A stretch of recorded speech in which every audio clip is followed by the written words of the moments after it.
Yo, what's going on, y'all? Welcome back to another episode of Toasted Talk, powered by the Boyd's Bar. My name is Eric Boyd, and with me today, I got Mr. Takeoff T himself, Tony O'Neal. Yeah. Yo, y'all, Toasted Talk is a podcast for all the hard-working members of the service and hospitality community. This is a place for us to come talk about all the bullshit we go through on shift each and every day, all right? Today, in the building, my man, B-Love. Brandon, what's going on, my boy? What's good, my boy? You all right? Oh, man, another day in paradise, bro. How you been? Man, working hard, man. Another day. I heard that. Look, man, at Toasted Talk, we don't start no shift without a shot, all right? Cheers to us. Cheers to y'all. Cheers, bro. Cilantro.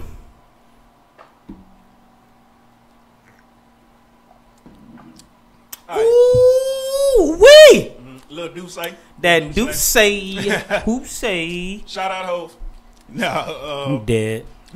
All right, B. So the first question we like to ask all of our guests, man, on Toasted Talk is top 5 pet peeves working in the industry, bro. Ooh. Well, where do I begin? It's so many. I don't think it could just be 5 to do justice, but All right, we'll try to limit it to 5. We already know at least 2 or 3 that's going to be on there. Exactly. They're regulars. I mean, my pet peeve is, you know what I'm saying, being all about yourself and not doing teamwork. That's the main thing. That's one. I would say 2. You know what I'm saying? I always look after yourself. You know what I mean? Never expect somebody to do your job for you. Cool. I would say that. Mm-hmm. Third one is always be respectful, man. Always be respectful regardless of where you came from, regardless of how you was raised up. Mm-hmm. You in the industry working with a whole bunch of different personalities. Always be respectful. You don't never know what can happen. Somebody can pop off on you. Somebody can just let it go. You don't never know what's gonna happen. But Mm-hmm. I mean, always keep a level head. Keep smiling, regardless of how your day's going. If it's bullshit, guests ain't treating you right. I mean, you can't let the guests see it. The other guests see it. They gonna be looking like, oh, something wrong with this man. He gonna treat you just like the other one. So of course. And my main one, all three, never let nobody know that you don't really know how much you're making. Because if you start letting people know how much you're making, as far as you don't really hang with these people like that, they can plot on you, they can hate on you, they might say some raw shit about you to fuck your money up. So yeah, that's another thing I would say. So okay, that's my pet peeves of it. I heard that, man. Well, that you landed on one of them that we always hear. The other one I thought that was coming was bad management. Because every single guest we've had has said bad management. That's crazy. Or it's either bad management or inconsistent management. Inconsistent management. Yeah, for real. So in the beginning, 5 can't do it justice. So many different pet peeves. Yeah, bro. That's just so many of them. So. Man. Okay, so tell me about your background in the industry, why you got into it, and what keeps you in it, man. I'm not gonna lie. One thing that put me in it, my first job was a telemarketing job. Okay. Sitting in a cubicle. Been there, done that. Hell yeah. When I was freshman, I'm talking about senior year, high school, freshman year, college, sitting in a cubicle from 6 in the morning to 3, then going to school. I mean, the money was good, but just sitting there, just talking on the phone the whole time like that was dead to me. So I was like, I need something different. Then when I got in the industry, I was kind of nervous. I was like, what the fuck am I doing here? You know what I'm saying? I'm like, I ain't gonna lie to you. My first restaurant job was trash. I ain't gonna lie to you. I'm talking about like nickel and diamond for real. But the thing that made me stay in it, like I ain't gonna never lie. The first time I made $150 in 6 hours was like, I'm like, damn. If I and you got to leave with that money. Exactly. So I'm all about that action. Government ain't taking it. I don't gotta sit and wait for anybody to put my hours in and nothing like that. As soon as I got that 150, I was like, so if I could make 150 in 6 hours, imagine if I worked 5 more hours. You know what I'm saying? It came went from 250 to 300. And I'm like, I'm making this money. I just stuck with it. Hell yeah. You know what I'm saying? It's an easy way to get money and take care of your lifestyle. And if you got kids, you can take care of your kids. And facts. If you're trying to build credit, trying to build your house, it's a good way to do it. But at the same time, you still have time to live your life at the same time. Hell yeah, man. Because don't nobody party like us, bro. Oh, nah. Don't nobody party like bartenders and servers, bro. Bro, and really what he said, and really what he said, like it's true shit. Like my oldest, like he remembers my job. He only remembers one job outside of me being in the industry. He only remembers me working at Zoomies. Yeah, retail. Yeah, that's the only retail job he remembers me being at. Now, mind you, I was a manager at T-Mobile when he was a young bull. But all he remember is the different kind of restaurants that, oh, Daddy, I remember the restaurant you worked at where they cooked the food in front of you. I remember the restaurant that you worked at that they had an elevator inside of there. I remember the one that had the good wings. I remember the one that had the shrimp. I remember the one that had the steak. I remember when the one had the crabs and the crawfish. Yeah. Like, damn, like, this is really what you remember. And bills got paid. Lights was on. Stay fresh. Absolutely. And the one thing, I don't know if you can test for it the same way I can attest for it, Brandon, but working in the industry, I always felt like when I went out and I was stunting, yo, my kids was always stunting harder than me. Like, my kids was always way flyer than I look. Like, we go take pictures. They could use the clothes that they already got. I gotta get new outfits just so I can match their flyness. But it'd be like, hey, yo, when you bringing them bills in, you gotta present that shit. So I respect what he was saying. Shout out black fathers, man. Like, hell yeah, bro. All of us right here is black fathers, man. Like, for real. Like, I know that's a sidebar, but for real. All y'all black kings watching. It's not a sidebar though. That's real shit. Yeah, that's real shit. But I was just saying, like, we wasn't talking about it, but shit, damn it, we talking about it right now. Shout out all my black fathers, man. Okay, so damn near need to have an episode about it. Yo, big facts. Hey, y'all stay tuned. Coming down the pipeline. Me and Tone, we got some family episodes coming up for y'all. All right, man. Y'all stay tuned. Yeah, we sure do. All right, B. So, where you from, bro? I'm from Harlem, man. Harlem.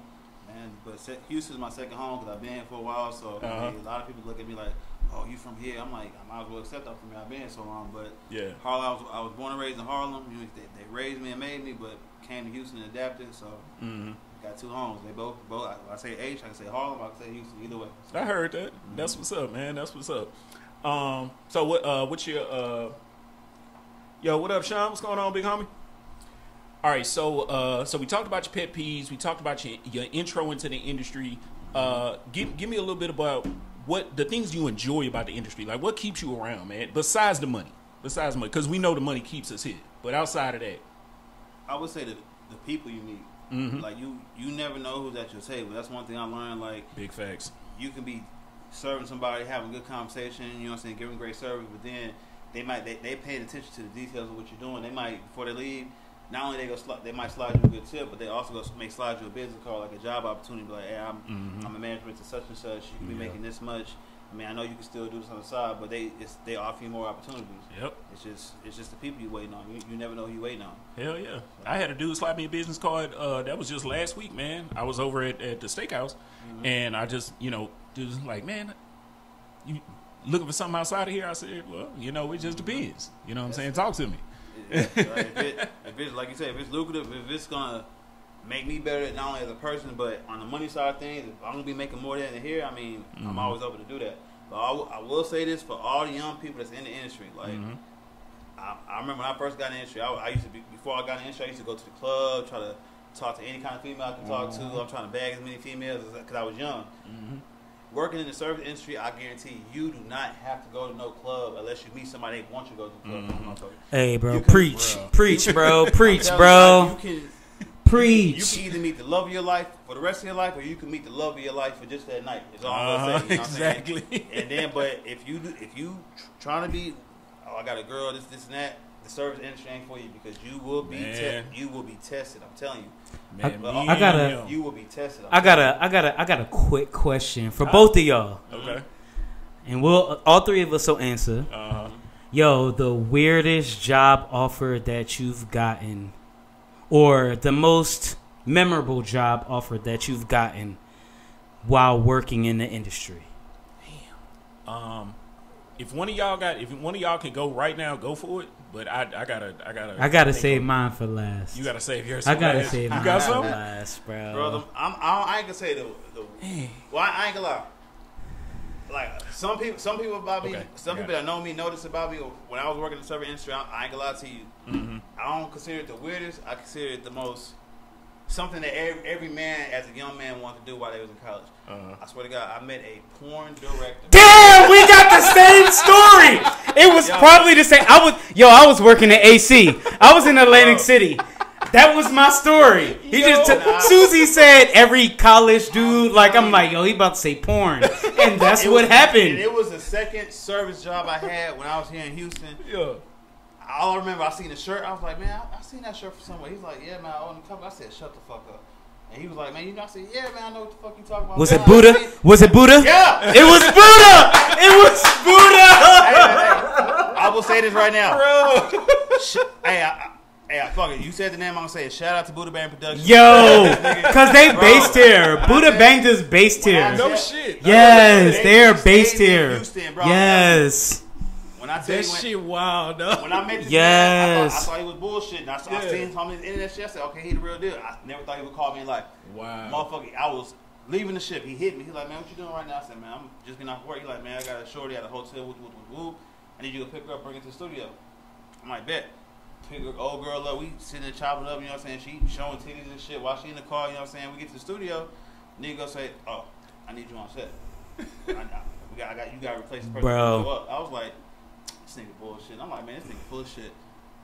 And next thing you know, I'm in a whole scene, shit. I'm fucking dead, bro. I swear to God. Your ass on Pornhub to this day. Hey, swear to God. I'm fucking I'm not weak, gonna say my bro. name on So Twitter, it's this girl on Twitter. She found my shit, and you know what I'm saying. Your manager, when I was working at that second spot, he seen it, showed every female up there, and I'll tell you when he did that. The line of pussy that you was getting was ridiculous. I swear to the line of pussy. So, I'm not gonna say that's the weirdest job offer, but I will say it was the most lucrative and funnest job offer I got in my life. God damn! So I did not get approached by Buddha, but I know Buddha is out here. Yeah, and I know they're based here. Like their presence here is very, very strong. And bitches booty, like Nelly Tiger, I don't know her I know the other one Minnie Stallion, a lot of these porn stars are based. They're based here.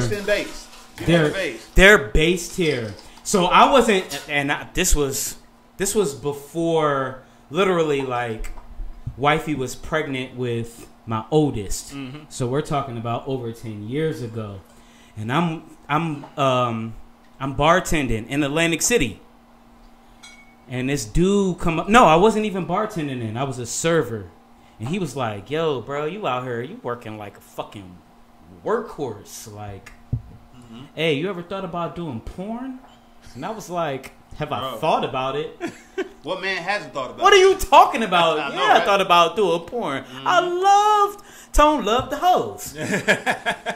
So I'm sitting there talking every to man's him. Fucking dream. I literally went home. I went home to, she wasn't wife at that time, but she was wifey, and I was like, hey, yo, this nigga just offered me to do some porn, and they paid real well. I love fucking. Yo, my fucking mind is blown right now. I love fucking. I don't even want to tell my story now. Yo, and wifey was like, it gave her some pause at one point, but at the same time, like, cause we had the same conversation about, you know, her working in a strip club, and I was like, hey, look, like, I'm not against it. It's just rules that got to be placed in there. Like, I drop you off, I pick you up. Mm-hmm. And I'm not fucking around about it. I can literally say, hey, look, don't do this while you in this strip club. But I can't control that. Yep. But what I can control is no nigga dropped you off at work and no nigga picked you up from work. Yeah. You feel me? Once we became married, it was a totally different thing, and then the porn conversation kind of went out the window. It actually went out the window when he was like, hey, are you just, you know, very accepting to doing other things? Are other things outside of pussy? Yes. No, I'm not accepting to that. Nope. I'm sorry. Like, I don't have no problem with it. Like, people live their life. They do what they do. That's not my business, but... me personally, nah, I can't do that. Yeah. Like, I would fear for my sons if once they got to the age and they looked at vintage porn and seen their mom, that would be kind of scary. Of course. But if they saw their dad, be like, yo, I knew my dad be getting it. I knew my dad be getting it. But it's crazy. We both from the East Coast, and and he had that experience out here, and I had that experience in the East Coast, because that was when he said the job offer shit. I was like, man, I remember when I got offered to do porn. I wonder if anybody else had that offer, bruh. And then the crazy thing that baffled me, I'm like, okay, I'm just doing this shit, and the next thing I know, you know what I'm saying, niggas going on fucking Pornhub. Well, that wasn't Pornhub back then, it was X video. Yeah. You know what I'm saying? Nigga, one of my homeboys decided to pop up Buddha Bang. Like, man, listen to this Buddha Bang shit you was talking about. He didn't know I was doing it. Oh, you know what I'm saying? shit. We had his female house, you know what I'm saying? It's her homegirl and stuff. Next thing you know, he like, B, ain't that you? I'm like, oh, shit.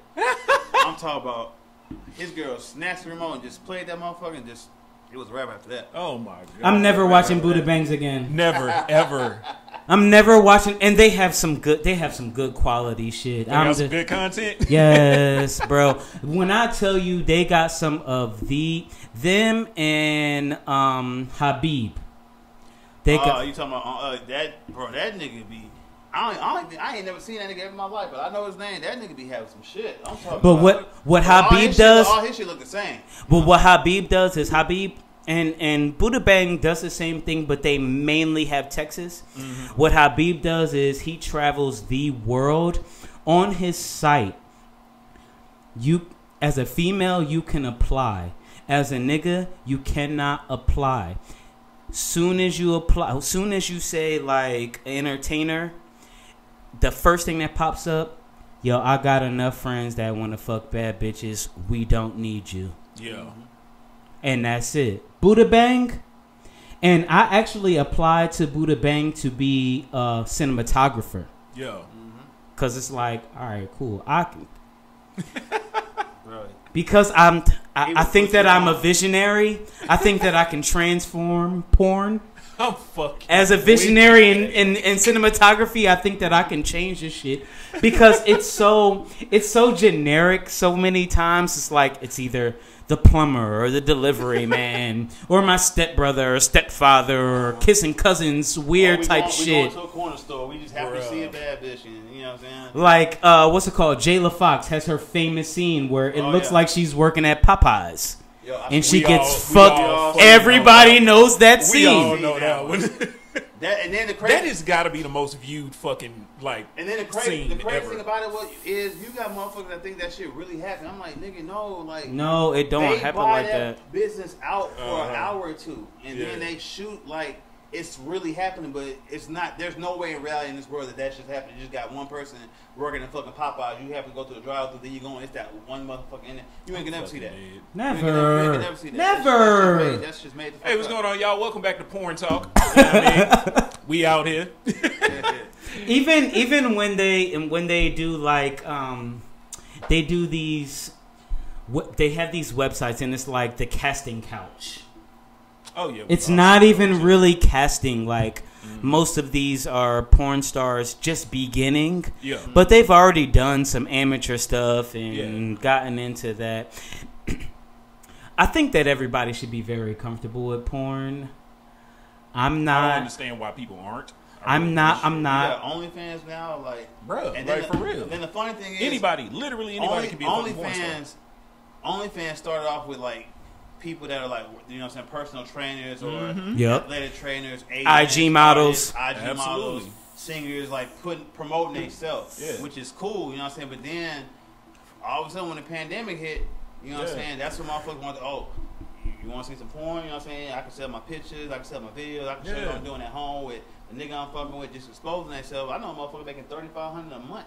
Just off that shit, but then Pornhub pays then you got very people, well. Yeah. Then you got other people that are known on IG. These motherfuckers getting like $5,000 to $10,000 a month just off, you know what I'm saying, just promoting their shit. Wasn't the fucking I'm out Catch Me Outside chick?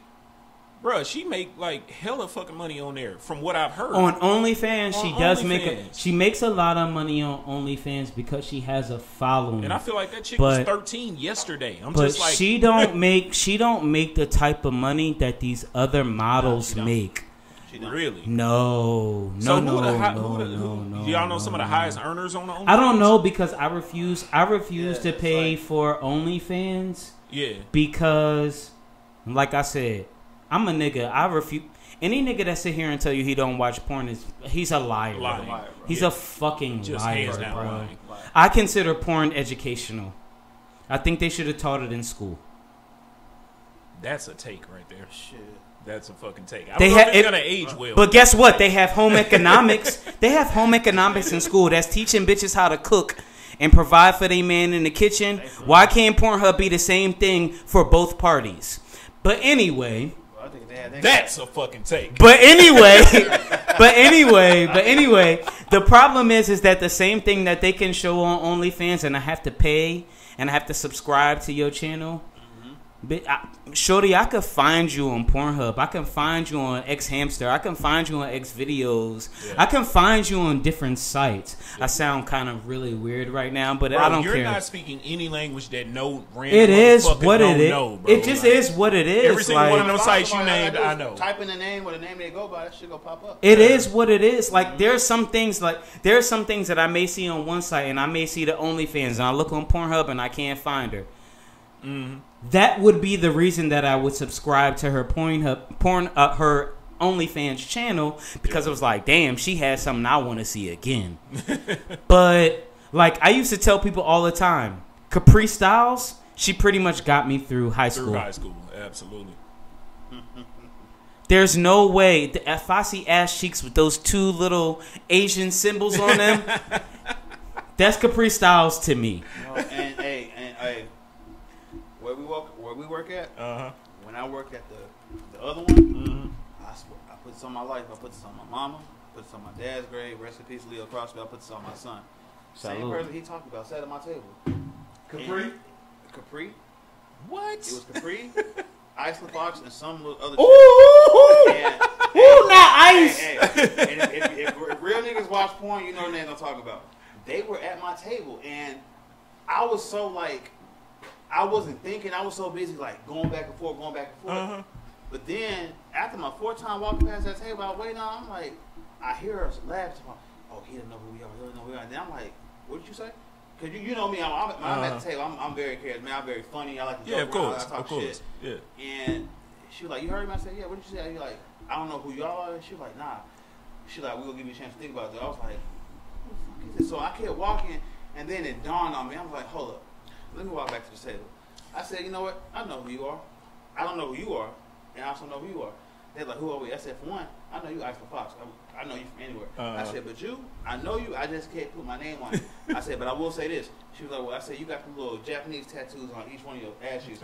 She started giggling. I was like, I'm going to find your name out. She was like, no, nigga, I'm Capri Styles. Then once she said that, I was like, oh, my God. It took everything in my power. I said, you the one that be riding dick like a motherfucker. I want to say that so bad. Yo, I need to let this be known. I need to let this be known. I was young back then. I was like, I can't do it. You know what I'm saying? If it was now, man, fuck all that, man. I know who the fuck you are. You can ride it on camera. You can go out in the parking lot and ride it right now. I would say some shit like hey, that. Bro, I need to let this be known. I've had very good friends on this show.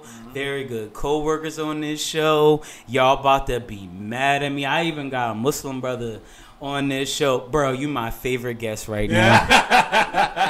You my favorite fucking guest right now, bro. Because I would have done the same exact shit. And then the crazy thing, like I would say, like I tell this to anybody, if you're not from here and you move to Houston, or you can like say you could be from New York, you move to Florida, you could be from California, move to Chicago, you could be from anywhere else and move to Houston. People are going, when you first move out, they're gonna understand that you are not from here. They're like, you're not a Houstonian. Pure facts. And for some reason, me and my best friend, when we first moved out here together, he's from California, I'm from New York. We've known each other since we were 8, went to the same college. We decided to move out here as roommates. When I tell you, we worked the same place we worked at. We had a schedule. We would work Sunday through Sunday. We would ball out, work doubles, make the money. We would pay rent ahead of time because back then rent was hella cheap. We was paying under $600 for a 2-bedroom, 2-bath. Oh yeah, I missed them days. I missed them motherfuckers. I could pay that by myself. I can hold 4 right now, but for that I could pay that 3 times in a matter of 3 weeks and be good for the rest of the year. Yeah. But what I'm saying is, we moved out here, like whenever we would go to work, we would come home, shower, change, we would go to the club. when I tell you, they will be like, oh, y'all not from here. Where are you from? The conversation came so natural. It's like every time we would go out, we would always have somebody coming back. Always have somebody come back for the simple fact that we're not from here because they can tell the energy is different. They want to know what we it's literally, about, literally, we have this conversation all the time. I would say that to anybody. If you are not from a place and you move there and you're new, so many people are gonna flock to you, and you're gonna shout out to Wilsey. You're gonna meet so many, shout out to Wilsey. You're gonna be meeting so many different people. You're gonna be seeing so many different personalities, and on a female aspect of it, or if you're a female on a male, you're gonna get so many people trying to get to know you and trying to take you home, and y'all gonna handle up for the simple fact that you're curious to see what this is about. You know what I'm saying? That's one thing I would say in my experience of moving down here. Like, I've met so many people. I met so many more people down here than I had my whole entire life being back home, bro. Like, I've met so many people. Now, real quick, because because what you saying is solid truth. My cousin, I moved out here when I was 17, and I was about to turn 18. My cousin had moved from Jersey, and he had lived in Atlanta. Then he moved back to Jersey. So before I came out here, he was like, yo, he pulled up at my crib a week before I moved out here. And he was like, yo, let me put you on game. Yo, the females is going to fuck with you because you so different. You talk different. You walk different. Your whole presence is different. They going to love it. He said niggas is going to hate you. Niggas is going to hate you because you're going to be grabbing they hoes and they going to try to figure out, like, why? Like, bitch, I'm what you know. And what they don't understand is, but guess what? This is what I don't know. And this is fascinating. And we come from the East Coast, so when you just preach that shit to people, because it's a lot of people like Chicago, California, like, well, I say Midwest. Yeah. California, East Coast, because I met a lot of people from Philly out here. I met a lot of people from Jersey, New York, Boston, Maryland. I meet a lot. Yeah, they come out here and they be like, damn, like, this nigga different. I'm attracted to how different you are. And me at 17, man, I had a notch on every. I probably went through 2 belts with notches on them. Yeah. It was easy money. Yeah, bro. The new person on the block, or the new person in the area, the new person in the new city. Like, bro, you can even break it down to, I don't know if y'all started at one high school and went to another. Oh, me, I did. But I'm just talking. This is nothing compared to what multiple y'all high going schools. Through.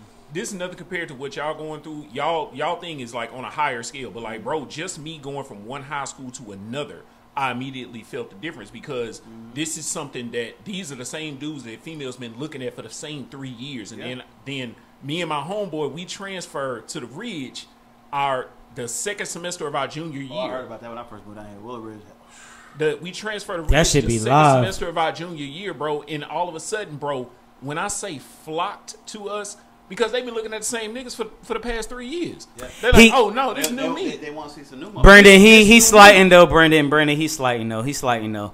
Cause the nigga went home with me for Christmas one year, and my wifey best friend at the time. Oh yeah. She was on his top. On his top. Anybody from the South, I don't care, you from Texas, Louisiana, Florida. If you go to New York, anyone on the East Coast, I'm telling you, just like when a motherfucker from the East Coast move down here, females and everything want to gravitate to the New York. They fucking with us. Yeah. Bro, and then the thing about New York and the East Coast is females down there, they act like niggas, bro. Thank you. I was literally about to say, nigga, a nigga will get bagged. A nigga get bagged. A nigga get bagged. Don't get me wrong. Like now in Houston, you got some females that are bold that they'll try to shoot their shot. That's just nowadays. But you go to the East Coast as someone that's from the South, they go say, oh, he dressed different, he walked different, he talked different. Yep. They go. She gonna bag you, bro. They gonna go to you. They gonna start asking you mad questions. They gonna start have a little conversation with you. They aggressive, dog. Yeah. Like, it ain't no hey little mama. It ain't no hey little mama. It's hey little daddy. What's up? What's up, Poppy? Like, hey, you finna go back to where you at, or you wanna come with me? You know what I mean? That's how they be like, oh, I can go where you going. You know what I'm saying? They are not gonna leave until their mission is accomplished. Bro. Like they mission, they wanna fuck on sight, bro. Females from New York, they'll tell you straight out, like, look. You know what I'm saying? We ain't gonna be together, nothing. I don't see really no chemistry, but is we fucking or no? We can fuck if you want to.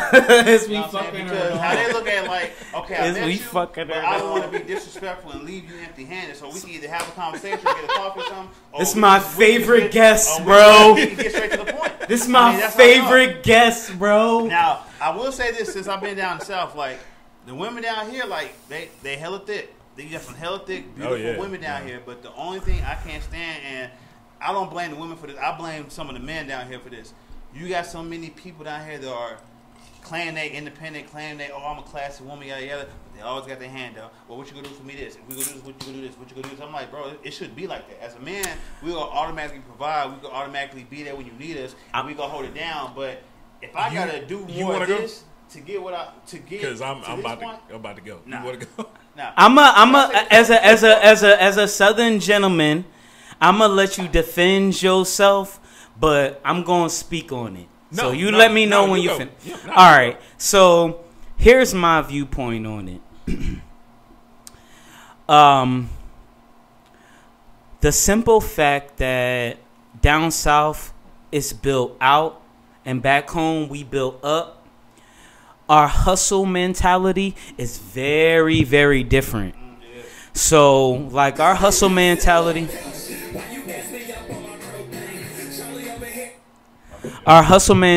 is very different because our hustle mentality, we don't have the same options. Right. So, down here, men are providers because there is more, in my mindset, as somebody from the East Coast, like in my mindset, there's more opportunity for them to create legitimate income versus our illegitimate income. Mm-hmm. So while we gotta push the block and do this, that, and the third, and just as like when I was a young boy and I was out there hustling and my couple $100 a week kept my girlfriends at that time real fly. Mm-hmm. Like them, it's like shit, man. I could do oil and gas. I got opportunity. That's why I was gonna let you go ahead and go first, but that's how I see it. It was more opportunity, so they got their hand out because either you gonna be big time pusher, rap artist, or you gonna be in one of these industries where you can really sit here and take care of a whole entire family, literally from the day you graduate on. Where we come from, what? The day I graduated, what, 8th grade? Because I started hustling at that point to build up to make this money so I could take care of just in case I got somebody pregnant and I gotta keep grinding and making this money to take care of this one and our kid and this, that, and the third. So it's just a lifestyle difference. It's a cultural difference because even though, and it's as crazy as it sounds, because this is the deep, it don't get no more Southern than this. Yeah. The next thing you get is Mexican. Yeah. I'm going to let him go. I'm going to respond to some of that. I'm going to let him go. So, okay. So, for me, when it comes to chicks with their hand out and shit like this, here's my thing with it. So, I take a little bit of a different approach from what y'all saying as far as back as the East Coast. My issue with chicks with their hand out and shit like this is, I know y'all gonna hate me for saying this, but who? Rappers, scammers, these is the reason why bitches got their fucking hands out. Because they looking at these niggas, they think each one of these, especially the younger ones, each one of these bitches think they can find a rapper or a scammer to just give them money whenever the fuck they want. You know what I'm saying? Because that, especially the younger chicks, this is what these hoes is looking for. Like, seriously, they're dead ass looking for niggas like this. Yeah, but look at what you got around your neck, bro. Look at the chain you got around your neck. Yeah. The chain around your neck would not be a gold chain. It wouldn't be in a medallion. It would be a rosary bead. So that it's all culture. It is. And I also will say this too. And I'm not gonna say the name. Someone that worked with us, that's what she wants. She wants a scammer. She wants a drug dealer. She wants some kind of rapper. She wants somebody where she feels like she don't have to do nothing. But it's one thing I will say that females are looking for that. If you get yourself in a situation, you're only as good and as valued and worth it as long as he's making that money. Because when shit start going south, you will be out the door. Of course. Because like I tell people, okay, a man doesn't mind doing this for his woman or any female he's talking to. He's gonna provide. He's gonna surprise women. He's gonna basically shower them with whatever he wants to.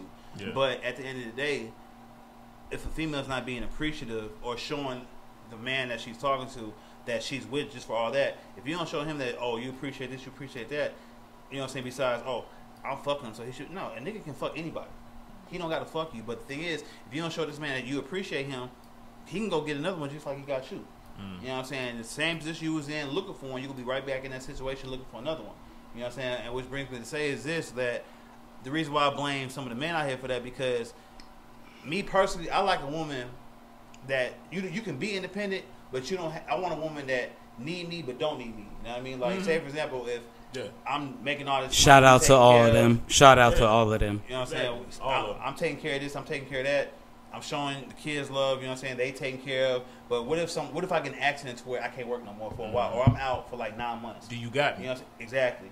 That's where the true test and true love come in. Because if you can show me you got me in my time, in my hardest time, in my time of need, but you know what kind of things I bring to the table as a man, like that, to me is just such a beautiful thing. Because by you showing me you got my back, I know that we can make it through anything. And that just that just, you know what I'm saying, like we piggybacking off your point, like that just goes to prove what the fuck I said. Like these bitches out here looking for that type of motherfucker, the rapper, the scammer, you know what I'm saying, like that quick money type of shit. Yeah. When they don't realize that these are the type of guys that they need. You know what I'm saying? The one that's gonna get up and go to work every day and make sure that we got what we need. Absolutely. And I guarantee you, in the short term, you know, you can get your Birkin, you can get your, you know what I'm saying, your Louboutins and everything.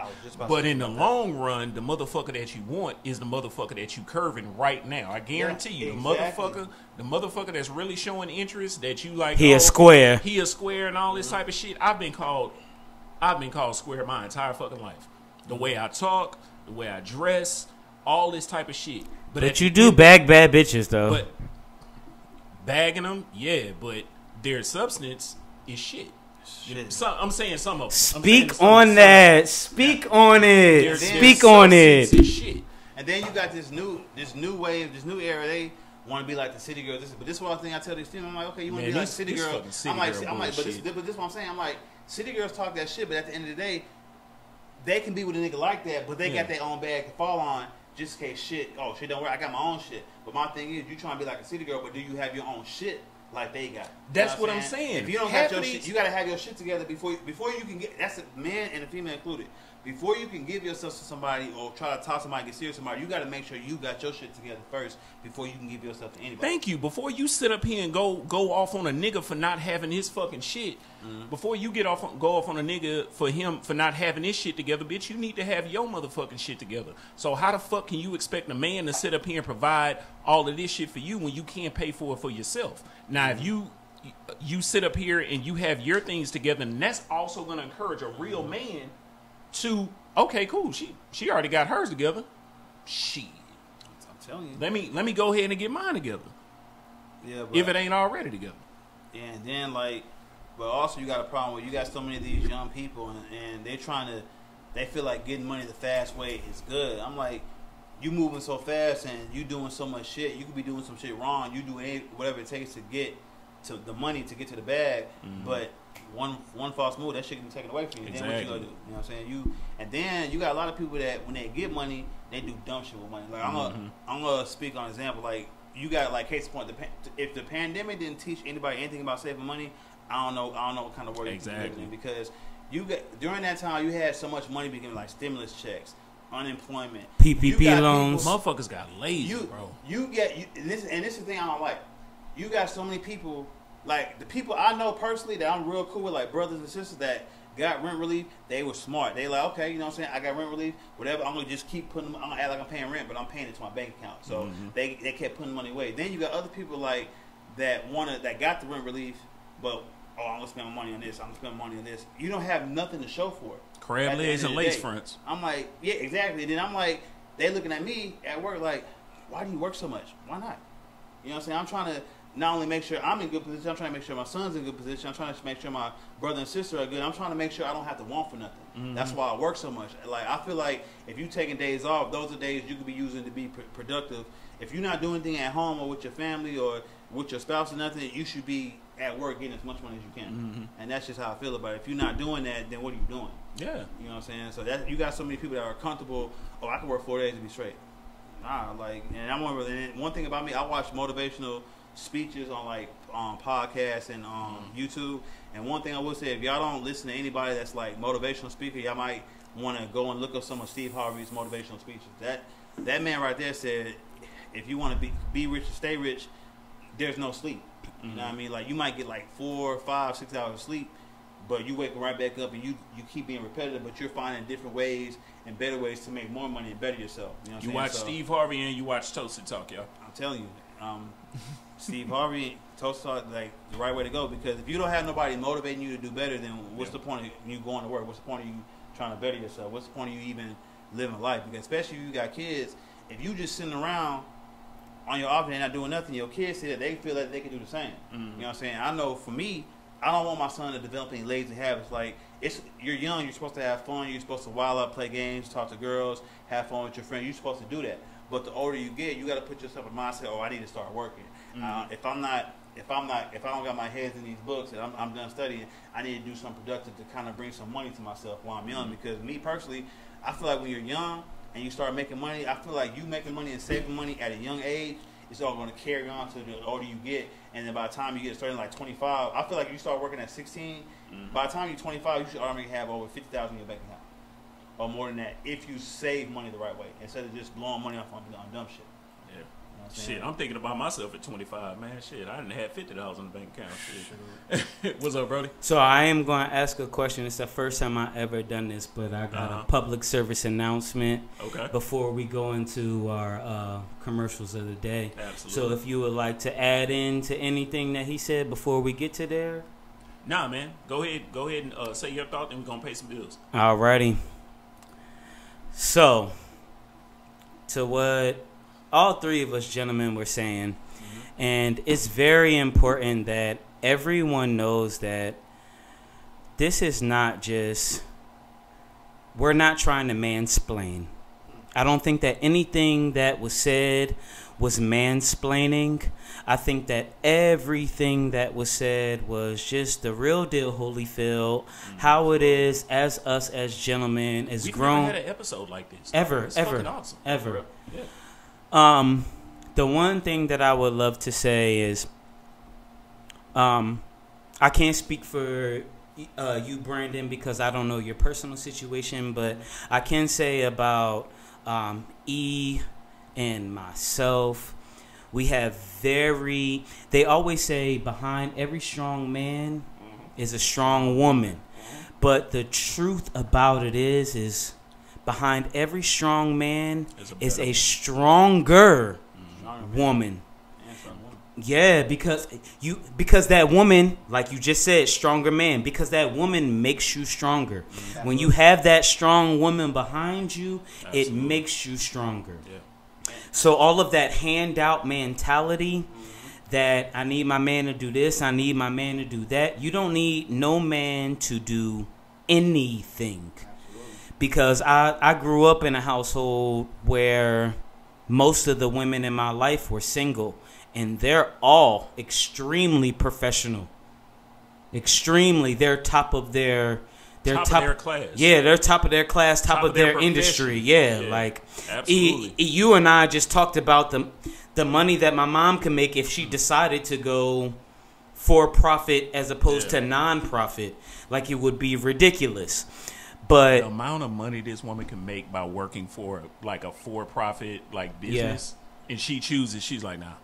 I'll work for non-profit. And I would say this before we go to commercial, but I would say that everybody, if you don't have a woman that's pushing you to do better, or if you don't have a woman that's always getting on your ass, you got some people that, oh, I don't like a nagging female, she's saying too much, she's talking too much. But if you would just take the time and sit down and listen to what she's saying, if you got a woman that keeps pushing you to do better, you have a perfect woman, bro. Like, there's nothing else in this world that you need. You don't need no other woman. But if you have a woman that just sits there and is always agreeing with you and just not trying to push you, that might not be the one for you. Because y'all gotta preach to them though. Y'all gotta preach to to those females though, because what it sounds like sometimes when we do that is mansplaining. Mm-hmm. But sometimes, as gentlemen as we are, and we respect our significant others, spouses, or whatever, sometimes we just gotta say, "Hey, look, to y'all that don't have your significant other." Yeah. Yo, you need to be that person, because when you put your hand out, once you're that person to that man, your hand will never be empty. It'll always be full. Absolutely. So everything you're asking for is always going to be there because you pushed him to provide that for you. Exactly. Absolutely. That's what I was just about to say, because if you have the right woman, what sounds like quote unquote bitching, which is exactly what every guy is going to sit up here and say, man, my woman bitching about this and bitching about that. You have to listen to what she's bitching about. Absolutely. Yeah. You know what I'm saying? Well, not bitching about. You have to listen to what she's explaining to you. No, she bitching. Woman. No, she's bitching about it. What she's woman-splaining to you, that every good woman will tell you exactly what she wants if you're listening. Absolutely. You know what I'm saying? Any woman is bitching about Birkin bags and you know what I'm saying, material shit. Okay, cool. Ignore that shit, King. Keep working hard, you know what I'm saying, and doing your thing for you. But any woman that's sitting up here preaching to you about, okay, cool, hey, like my woman tonight, she probably be like, my love, you know what I'm saying, that podcast was great, but here's what you can work on. Yeah. You know what I'm saying? But that's not but it's not the wrong thing for them to say, yo, I want Birkin bags and I want Louboutin. It's not the wrong thing. Because in her mind and in your mind, at the point in time that she says it, could sound it's very selfish. But what she's also doing is putting a dream of a lifestyle in your mind. That's perfectly fine. But what I'm saying the women who are demanding these things. Yeah, it's a different. If you want it right now, meet me, the bitch, you just as crazy as I am. No, I'm talking about the women who for me want Capri Styles to sit her ass on my dick. That's the same thing. I'm not talking about I'm not talking about the women who have dreams of these things. That's perfectly fine. It's perfectly fine to have dreams of these things. Shit, I have dreams of this, that, and the third, of having this house and this car and things. We all dream.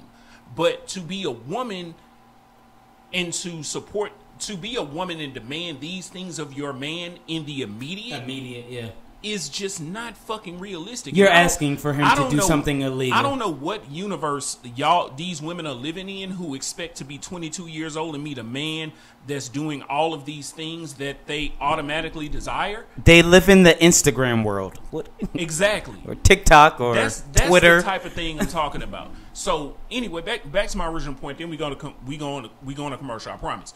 But a woman that is inspiring you and critiquing you to do better, okay, great. I'm 100% on board for. But you're not going to meet me and know me for 3 weeks, or even if we date for 6 months to a year, and you sit up here and say, okay, cool, I'm no longer paying rent and all this type of shit. Baby girl, no, you had that shit when we fucking came in.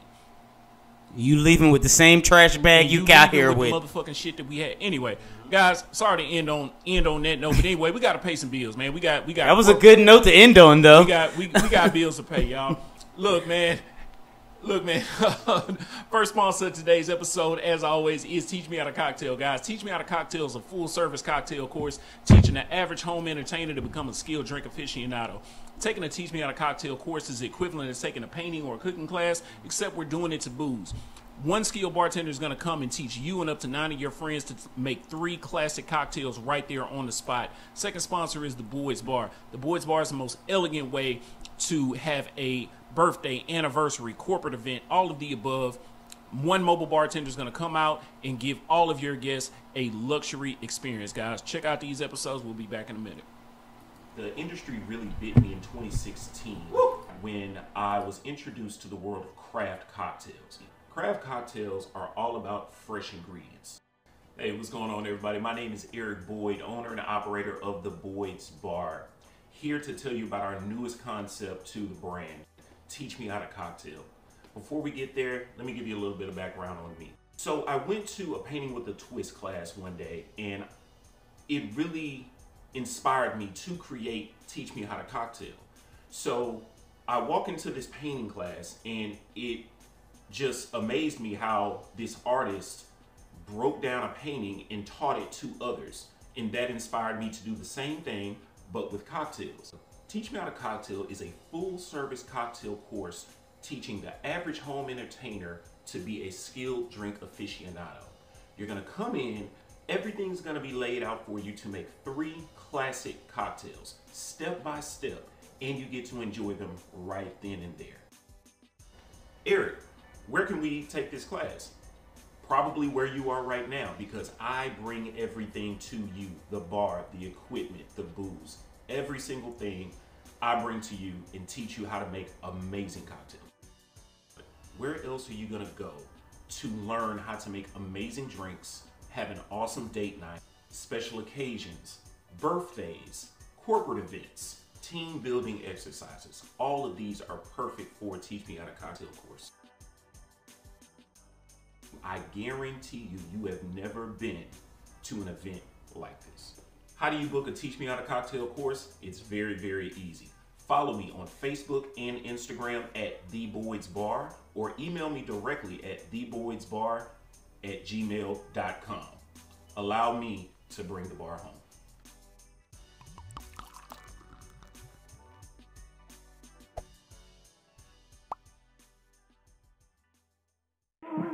Come on, man. Come on. Shit, I owe you one. All right, man, I'll tell you. Yeah. I heard your name was Margarita. Yeah. I said, okay, can I get 2 drinks? Really, it was nice to meet you. Really nice to meet you. The way I rap about you, you might as well be a feature. I don't even wanna hear about it. Vlog coming from the wall, fountain. Your motivation goes over the mountain. I just wanna say, baby, can I get an ounce? Can I get an ounce of you? Show me a few things, cool as a hot tank. I don't mean to impress you. Said you a fan to a man thinking he can conquer you. Heard you in Aries, but I don't wanna take you off course. Feeling shaky cause I know you off horse. Plane tickets, yeah, I know you can afford. Anything more, I know I can absorb. Yeah. I can treat you right. I'm on the north side eating sandwiches with Jersey Mike. Yeah, let's do it. Tag me, motherfucker. Yo, y'all, welcome back to Toasted Talk. Thank y'all so much for viewing those ads for me, man. It really, really, really helps the channel. By the way, real quick, man, if you guys are viewing right now, please go follow Toasted Talk Podcast on all major platforms. Not only the podcast platforms, Apple, Spotify, iHeart. Please go follow us on YouTube, man. We really, really need some help over there, guys. I'm trying to get some YouTube followers. Anyway, man. All right, back to this, man. Okay, so I want to get back to the industry just for 1 second, and then we can go back on the other shit. I'm bullshitting. I want to hear more about these porn stars, bro. This shit is going on. We got a whole ass porn star on the fucking show, bro. I didn't know this shit. I can never watch Buddha Banks ever again, bro. I wouldn't say that. I wouldn't say I'm a bro, star. It's just, I had a couple features. And there, you know what I'm saying? And there's a certain porn star that was on Buddha Banks. Who? There a certain porn star. That nigga like I probably fucked him. No. That was on Buddha Banks that I can honestly say no, I did not fuck her, and this is a true story. A friend of mine said that she ain't on Bissonnet, but she does offer her services. Who is this? A star on Buddha Banks. Hold on, let me go off camera and I'll let you know.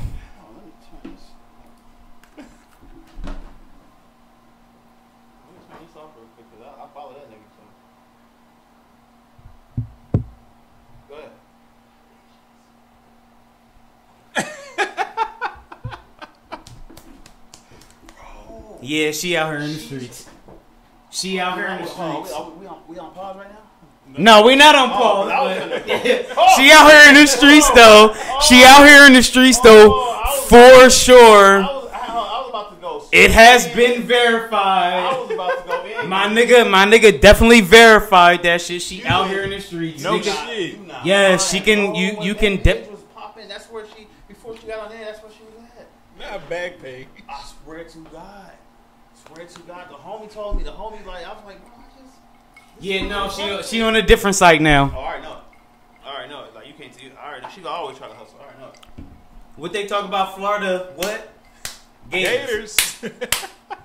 I'll just give niggas a clue. Oh my god. And maybe some lonely men on the other end of this podcast. Dead, all right, B. Give me okay, guys. We gonna get back to the industry. Hold on. What? Are we gonna do, bro? What? No. Go back to the industry. You right. Go back to the industry. Cause we still gotta ask the main questions that we ask. Cause I gotta ask that from the East Coast man. Of course. I got to. You know we gonna. I got to. But go ahead, sir. Okay, so get back to the industry. This is a question that just popped into my mind, man. What are some of your favorite places to eat in Houston? By you being an East Coast boy, like what are some of you? And they don't have to be nothing major, nothing notable. It could be a hole in the wall, bro. Just give me some of your favorite places to eat in Houston. If I'm just going for a vibe, I ain't gonna lie. Moxie's, Joy Uptown. Moxie's, Joey Uptown, both of them are good, man. I fuck with Raw Sushi. I used to work there. I used to be a bartender there. Got a bomb happy hour. I'm talking about Bomb happy hour. You stay there from first happy to the second. You go leave on the Uber. Bruh, Because they have two happy hours. They have the day happy hour and then from three to 6. Yep. You got the reverse from 9. the to reverse. 9 Yep. And I know. I'm not gonna lie. It's just one. That rock and roll and that rock and shrimp. If I like Rue Chris, is one of my favorite spots because it's like it's fine dining, but at the same time you can go there and be yourself. You don't got to be all uppity and shit like that. But another spot I will say that I feel like is a low key good spot to go to if you just want to. I mean, me and someone I'm dating with there. I mean, it wasn't my choice; it was her. We went to Bombshells. Bombshells is a cool. I love Bombshells. You can let loose. You can chill, watch the game, meet new people, and talk to them. You know what I mean? The one on I-10, I like that one. I like the one on 288. Okay. I was on the one by Spring. That's a sleeper one right there. Word? You know But the one on 288 is a sleeper too. The one on 288. How long you been in Houston? Since 2004. Since 2004. He been here longer than me. Perfect. He been here longer than I have. Which Hooters location has had the finest women? I'm going to say right off the rip. I think you're going to say the same. 59 and Kirby? 59 and Kirby. 59 and Kirby, bro. I ain't been in that one. Always had. You ain't been to Hooters that much? Not that one. I had my bachelor party I used there. to go to the one that was like close to the what's that shit called? Going towards Rosenberg. That's like the shit. Oh, no, yeah, it's right across the street from the fountains. It sure the fuck is. Yeah. Yeah, the Stafford location.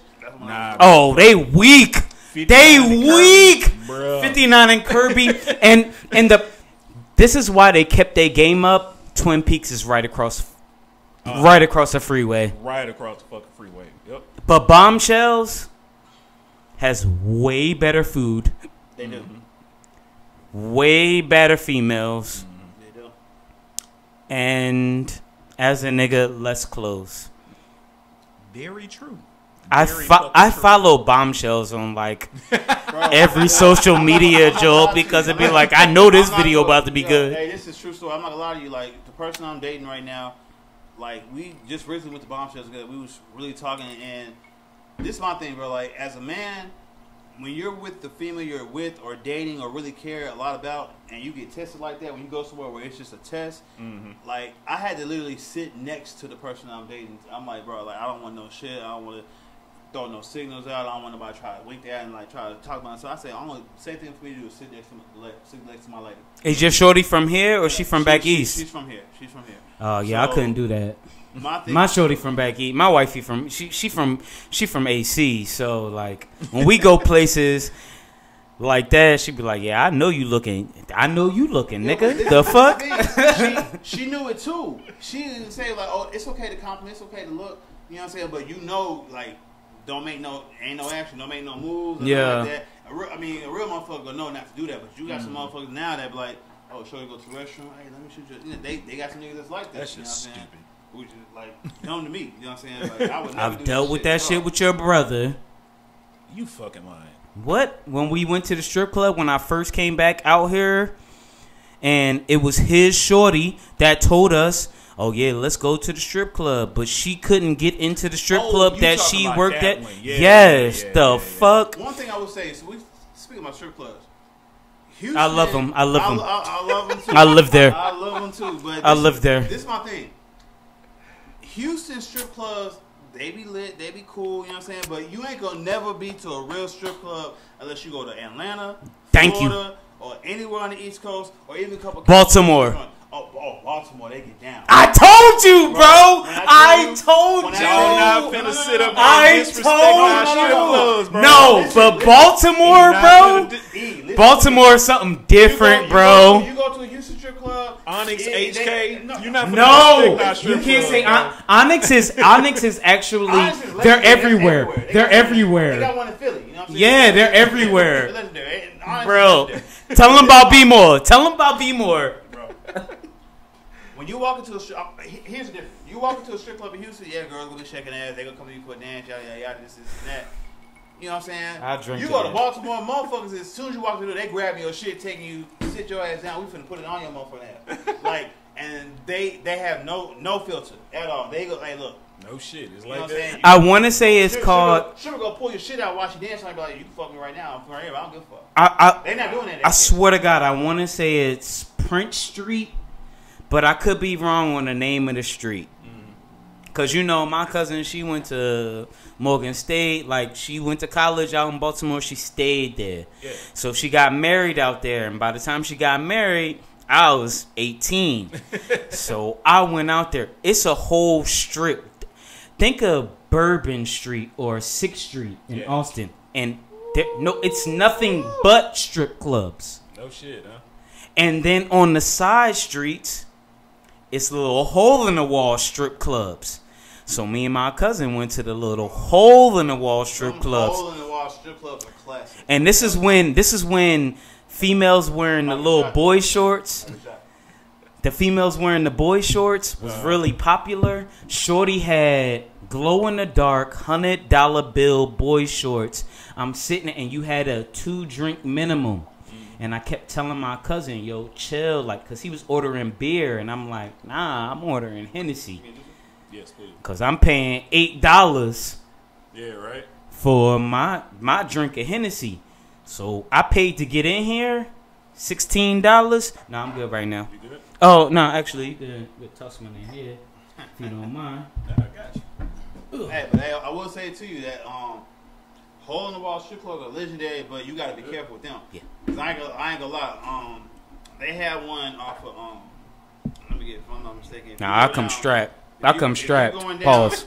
I come strapped. That's why I don't go to No, That's why I don't go to strip clubs. This motherfucker like Say yo. you going down 610, and you know where 610 turned to 288, and then you got to go straight where it's South Post Oak.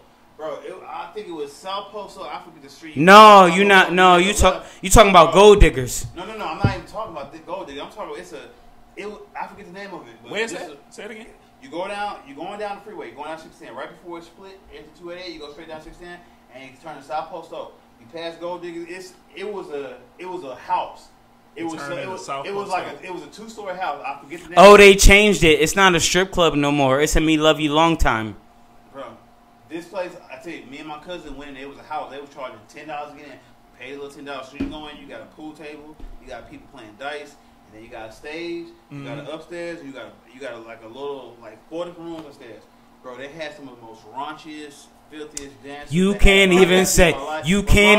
As a nigga from the East Coast, you can't even say you ain't seen nothing like that before on the East Coast. No, of course I have. Because we had a place in Philly called Night on Broadway. That was the same thing. Bull. Was that on South Street? No, it was on Broadway. They had house parties back in New York, you know what I'm saying? Where you know what I'm saying? It's like a house party, but it's actually motherfuckers, strippers entertaining motherfuckers in every different room.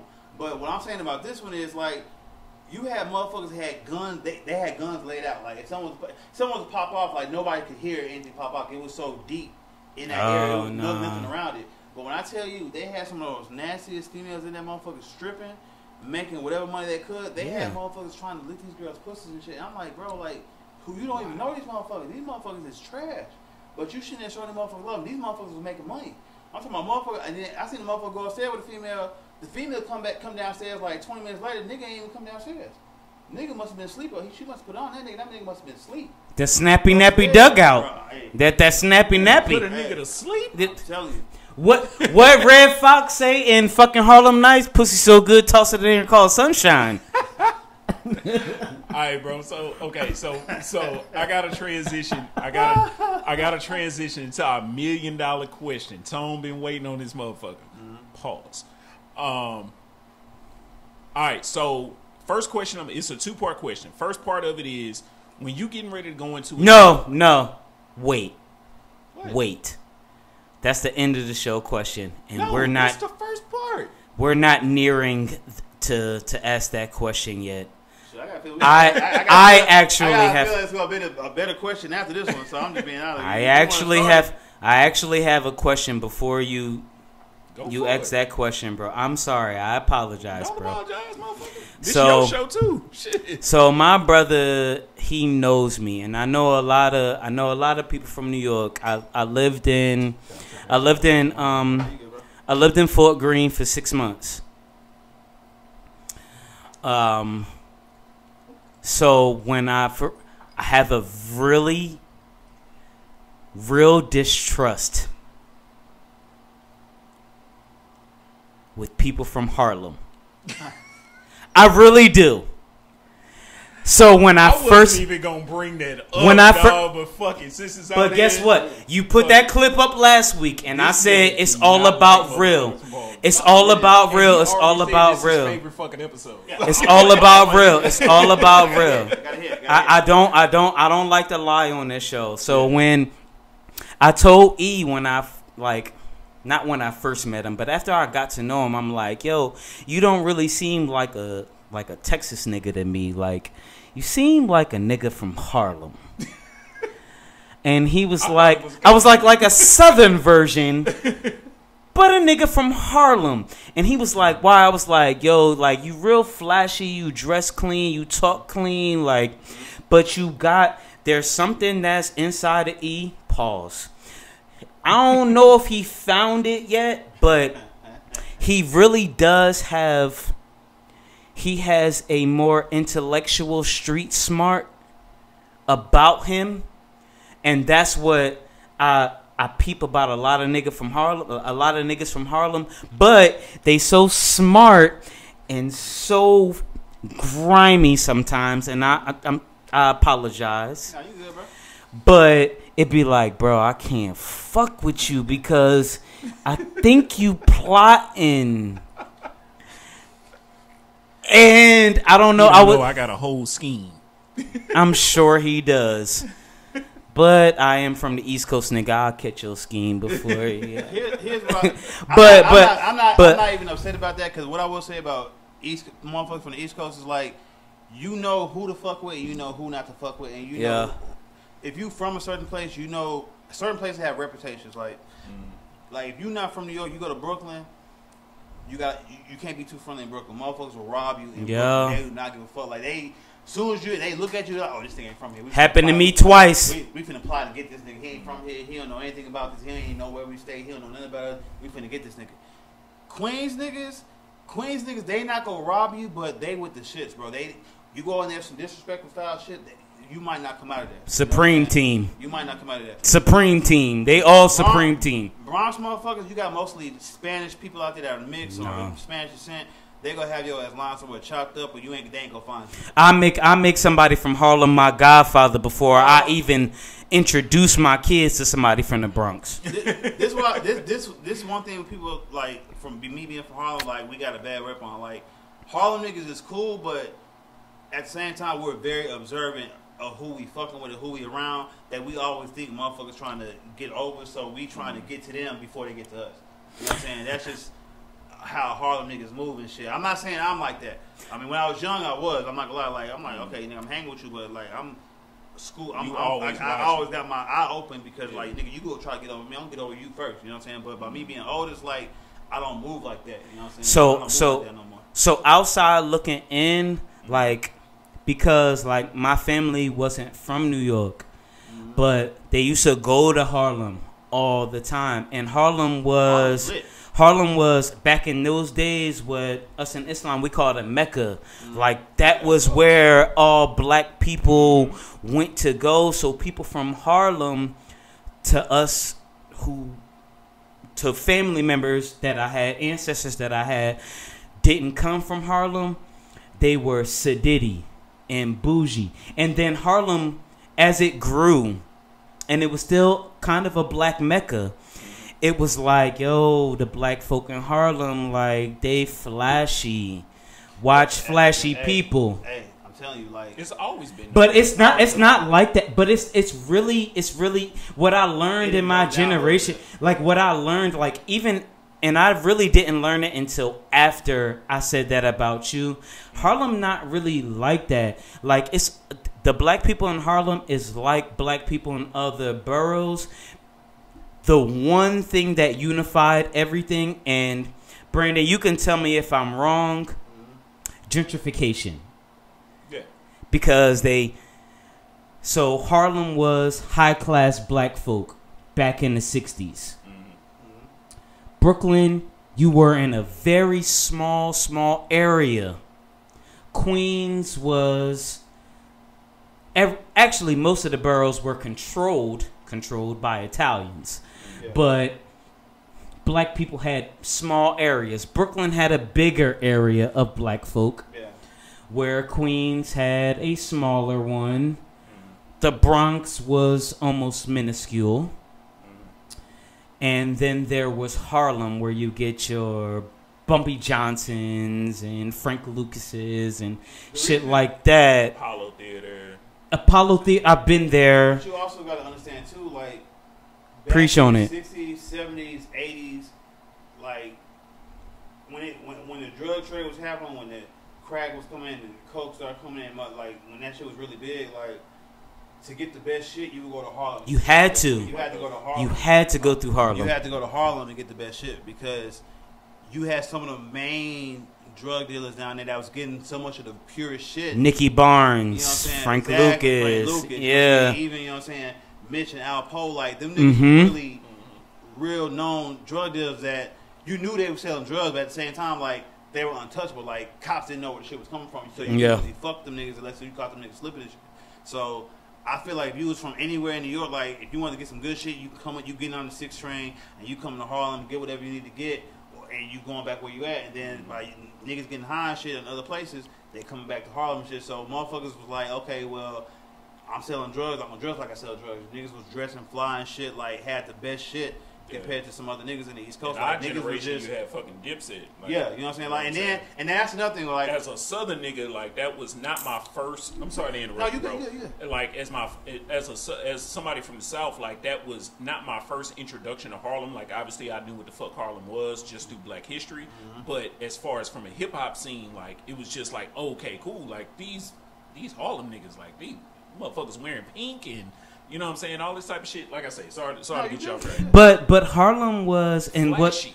but what a lot of people don't know. Like they made two, like, nigga, I wouldn't wear no pink in Harlem, but Cameron being such a flashy, this nigga would wear anything and do anything. Like, if you from Harlem, you want to dress your way, you go dress loud, you go do whatever it takes to stand out more than this motherfucker dress to stand out. So it was more like a competition, you know what I'm saying? Like, back in those days, like, Harlem was, like I said, the Mecca. You had Sir Duke Ellington, Dizzy, Louis Armstrong, all of our oh my God, no, I'm thinking of his Langston Hughes. Like, you had all of these people, Billie Holiday.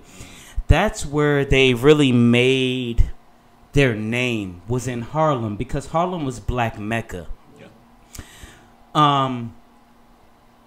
So as time started to dilute, and then you got into those Nixon and Reagan and Carter and Bush ages, the drug money came in because cocaine was not a poor man's drug. Cocaine was the rich man's drug. So the upper class of us being black, that was all in Harlem. So just like LA. So it started to dilute into crack cocaine off of the Harlems and the Comptons and the Inglewoods and stuff like that, because they pushed all of that nonsense. Like I want to say, was it Biggie, My Team, Supreme? Yeah. It comes off of the Supreme team.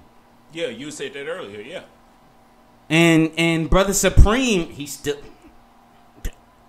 It was a crew from Harlem that's what they did, bro. Like, they started the modern age of crack cocaine for most of the East Coast. And the one thing that they never said, because they never gave the government up, bro, East Coast trafficking, it was all of them. All of them. They gave all their Colombian suppliers up. Wow. Most of their Colombian suppliers are dead. Yeah. Most of their Colombian suppliers are dead. But they never gave up the government. Because it's so, you can be reached anywhere. Oh, yeah. Nigga, if you snitch on me, I'm pretty sure I can find a nigga in jail to take care of you. And I can figure that shit out. Me, lowly me. What the fuck do you think the government can do? Exactly. And then, like I tell people too, like back in those days, like everybody talking about, oh, weed, nigga, motherfuckers been smoking weed since before we were born. Yeah. Weed is what I tell people, weed is a short-term high. Like, you'll get high for like maybe a couple minutes, or maybe you might be high for an hour, depending on how much you smoke. But I'd be high for hours. when cocaine was turned to crack, when I tell you, the reason why motherfuckers kept coming and spending whatever they wanted or try to get however they wanted to get the money, that to base, get that shit, because you hit that shit one time. That base. You hit that shit one time. I'm telling you. I mean, I never did. I'm going by what I've seen. You hit that shit one time. Basically, multiply. If you take 100 blunts, we had to buy at least 50 to 100 blunts to get the same type of high you would get from the crack off of one fucking crack rock. You smoke that shit one time, it's like you smoking 100 blunts to get that high. That's why you're talking about 2 pounds. You're talking about 2. You would literally have to smoke 2 pounds back to back when you smoke weed, to get one crack rock. But then you'll still be sober enough to know what's going on, and yeah, then you can snap out of it. When motherfuckers smoke crack, when I tell you see so many people in abandoned houses and vacant apartments and shit, they'll smoke crack. They'll be in there for days, high as fuck. Wake up, hit it again, be high as fuck. Once they run out, they trying to hurry up and get another one. That's why back then, if you was like that's why I tell people in the 60s, 70s, and 80s, if you was a drug dealer, multimillionaire, multimillionaire. You try selling that shit now, man. It's so many different ways you can get caught. Too many motherfuckers be snitching, motherfuckers be talking and shit. And then, just to try to get that shit, because nobody does that. So you got some people that still do that hard shit, but motherfuckers want to do a safe high. They're not trying to die. They're trying to do weed. You got the white people trying to do meth. You got people popping Percocet. They trying to do whatever it takes to get that high. Weed is just like a temporary high. You smoke that shit, you might get high a little bit, and then you go about your day. You know what I'm saying? But he know the truest. He know the truest form of. How old are you? 39. 39. Okay. He know the truest form of African Americans, of blacks in the hustle game, because when hustling narcotics was something that blacks could do or were allowed to do at that time, we all learned from Italians. So all the Italians from different families in New York, their base point in pushing everything out was Harlem. And not even just Italians, like Irish and Jews. Jews, Irish, but don't say that too loud. We on the internet. I'm sorry. Yeah, because they control everything in the fucking America. But also, this is what I'm saying.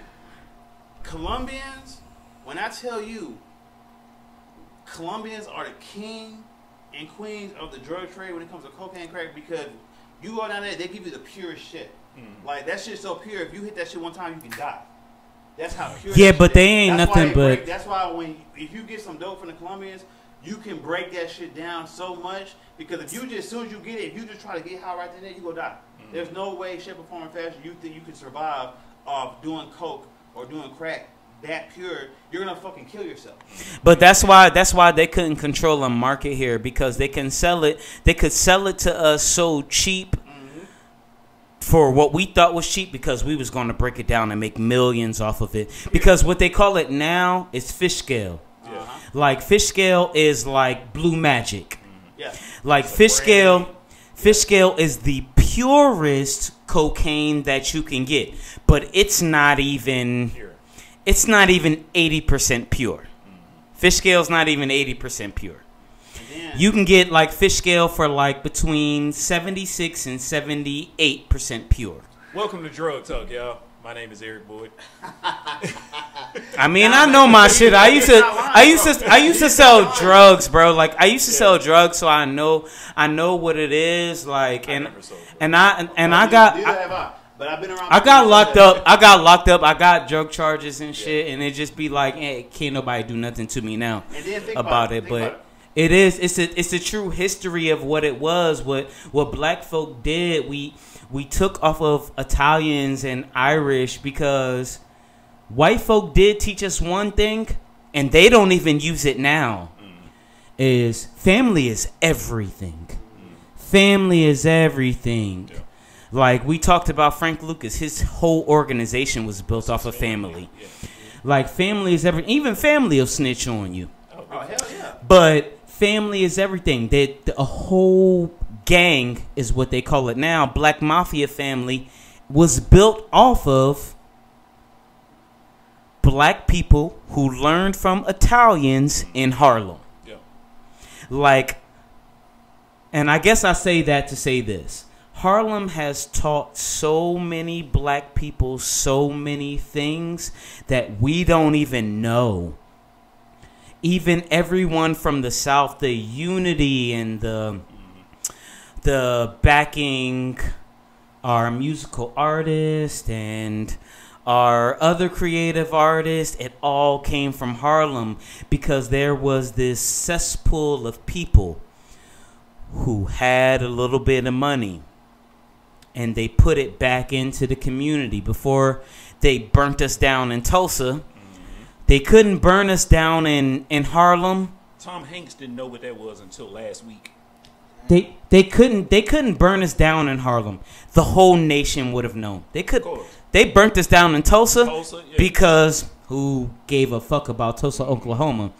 But they couldn't do that shit in Harlem because guess what? Everybody, the white folks was coming down from Soho and the Upper East Side and all those places to come to Harlem and see these black entertainers. Yep. So that's why like Harlem is so important.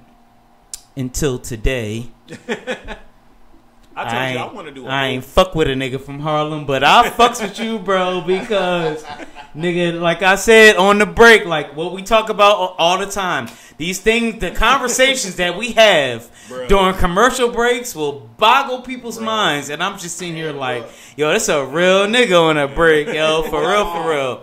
All my niggas is from Brooklyn and Queens. But this is why I feel like the beauty of people like bonding with like as a brotherhood with people that are not from the same place where you're from because there's so much you can learn from different people.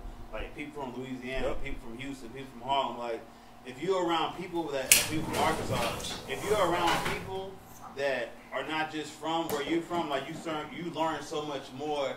Not only about your culture as a black person, but also you learn so much more about where other people came from and how they were brought up, and then you compare it to how you were brought up. It's like y'all just come together as one. You know what I mean? Like that's why to me, like I feel like keeping a small circle of a selective few, but also turning into family is so important because if you have like I don't care what nobody say, family's over everything. Over money, absolutely. Over anything. Because for example, like if you got one person that's successful, doing good, like.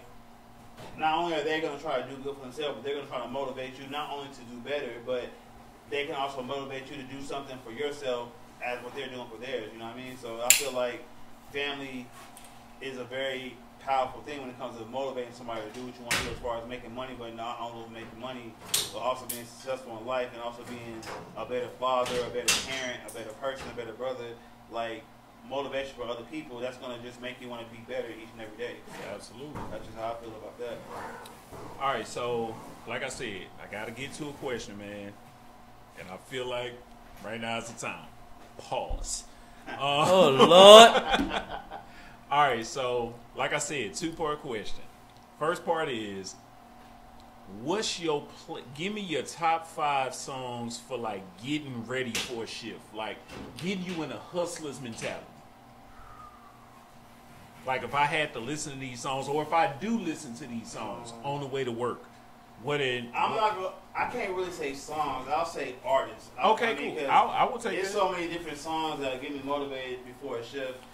Artists are part of the part of the next question. If I just want to do like straight lyrical, I gotta say Nas. I gotta say J. Cole. Okay. I can say Kendrick. I can say Jay-Z. You know, I can say stuff like that. But if I'm just want to go like all around the country, like from Southern music, Midwest, West Coast, East Coast. If I'm doing some Southern music, like just yours. Lil Wayne will get me motivated. Kevin Gates will get me motivated. Okay. About that. I like those. First time I heard Gates. I love it. If I'm doing some West Coast, or even inside, I'll do some J. Cole or some Outkast. If I'm doing some West Coast shit, I'll do some Game, anything Ice Cubes, anything OG West Coast, I'm doing it. East Coast, I'm doing Nas, Mobb Deep, and Jay-Z all day. That's just my take on it. Like if I want to, or even some 50 Cent. If I'm trying to get motivated for a shit, I'm listening to that. Or if I'm doing something that off of Midwest, Midwest is a little harder because I listen to Midwest like hip hop rap, but I don't really like, it doesn't really move me as much as other people do. You know what I'm saying? So like Midwest, they have a few people, but it's like I'm not picking them up with these motherfuckers. You know what I'm saying? Yeah, no, I feel you. As far as Midwest right now, like shit. I'm really more like right now, like Midwest. I know he's been in the game for a minute, but I mean, I'm still a Chance fan. You know what I'm saying? I fuck with Chance. Obviously Kanye, no matter all the bullshit he going through, but old Kanye. Yeah. Old Kanye. Oh yeah, absolutely. Kanye West is definitely up there. Old But Kanye. I would say this too, like I'm not shout out to my boys, like you know what I'm saying. You already know what I'm talking about. Like shout out to J58. You know what I'm saying. Y'all go check out their smoke shop. But, J58. I'm not gonna lie, bro. Like I listen to Kevin Gates now because of a couple of my brothers that's from Louisiana, AJH. When I first met them, it was like I never knew who Kevin Gates was. When I started listening to him, I'm like, man, this motherfucker talking about some real shit. You have to that's the thing with Gates, bro. You have to actually listen and get past the surface of Gates to like really understand and be like, you know what? Okay, I understand what this motherfucker's saying, because he's so like, Gates can be very controversial, especially if you listen at his interviews. Not even the music yet. If you just listen to his interviews and you just be like, this motherfucker is off the rocker, bro. Like, who the fuck would even like follow somebody like this? But when you listen to his I don't music, like Gates. Bro, I like Gates. I don't like Gates. Here's why I like Kevin Gates. I'm gonna say this is why I love Kevin Gates. He not gonna sugarcoat nothing. He not gonna change who he is. He don't give a fuck about how you feel about what he's saying or how he do shit. He gonna be him. And I feel like everybody should be like that. I feel like you shouldn't give a fuck about what nobody think about you. However you move, you should move based on how you move, and you shouldn't give a fuck how anybody feel about you. But I know too many rappers like that, though. But that's each individual rapper, and I'm not saying I agree with every single fucking thing that flies out his mouth, because this motherfucker says some very outlandish shit that I'd be like, oh, okay, you lost me on that one. You know what I'm saying? But I don't know. Like, as far as music, bro, I feel like he makes really good music that's very slept on, in my personal fucking opinion. So can we go back? We gotta go back. We gotta go back. Can we knock down? He really didn't answer the question. He danced around it. So I'm gonna ask you again. Okay. Give me 5 songs, not artists. Give me 5. Save the artists, because artists is part of the second question. I got you. Give me 5 songs off the top of your head, bro, that you listen to on the way to work and be like, you know what, this would get me in the mood to make money. I Get Money by 50. Dipset Anthem by Dipset. Okay. Quiet Storm by Mobb Deep. Ooh. That's a good one. Give me two more. I'm gonna go with Soon You Understand by Jay. Shit. And It's a good one. I'm gonna go with Nas is like no, The Message by Nas. I fucks with it. That's like, probably the best top 5. In my opinion, that was the best top 5. His top 5 comes second to Ray.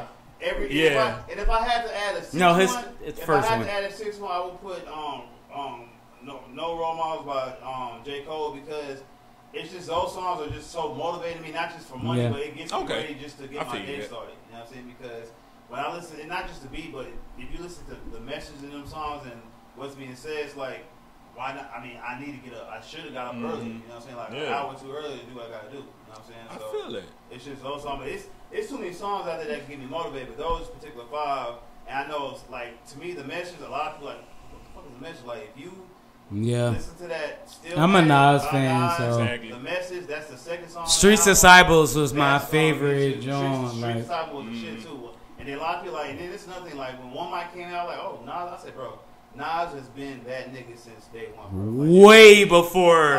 Before then. And but I will say this: a lot of people got their different views on like who's the best rapper. You know what I'm saying? People say Wayne, people say Jay, people say Nas. It's basically everybody has a different opinion on it. But if like you got some people, he's saying some real shit, but he can also get you to bump it in your car, bump at the club. This motherfucker really making you think about what's going on. You like, he really been on some deep shit. It just depends on what you like and what you into. Hit him with it, bro. Hit him with it, bro. That was a perfect segue, bro. Lead me into my next question. I like to ask all my guests this. All right, so I want your top 5. Dead or alive. Dead or alive. Woo. And here's the thing. I don't want, bro, listen to me. I don't want the consensus top 5. That's not what I'm looking for. I'm not looking for the popular top 5. I'm looking for Brandon's top 5. To make you more dead or alive. Dead or alive.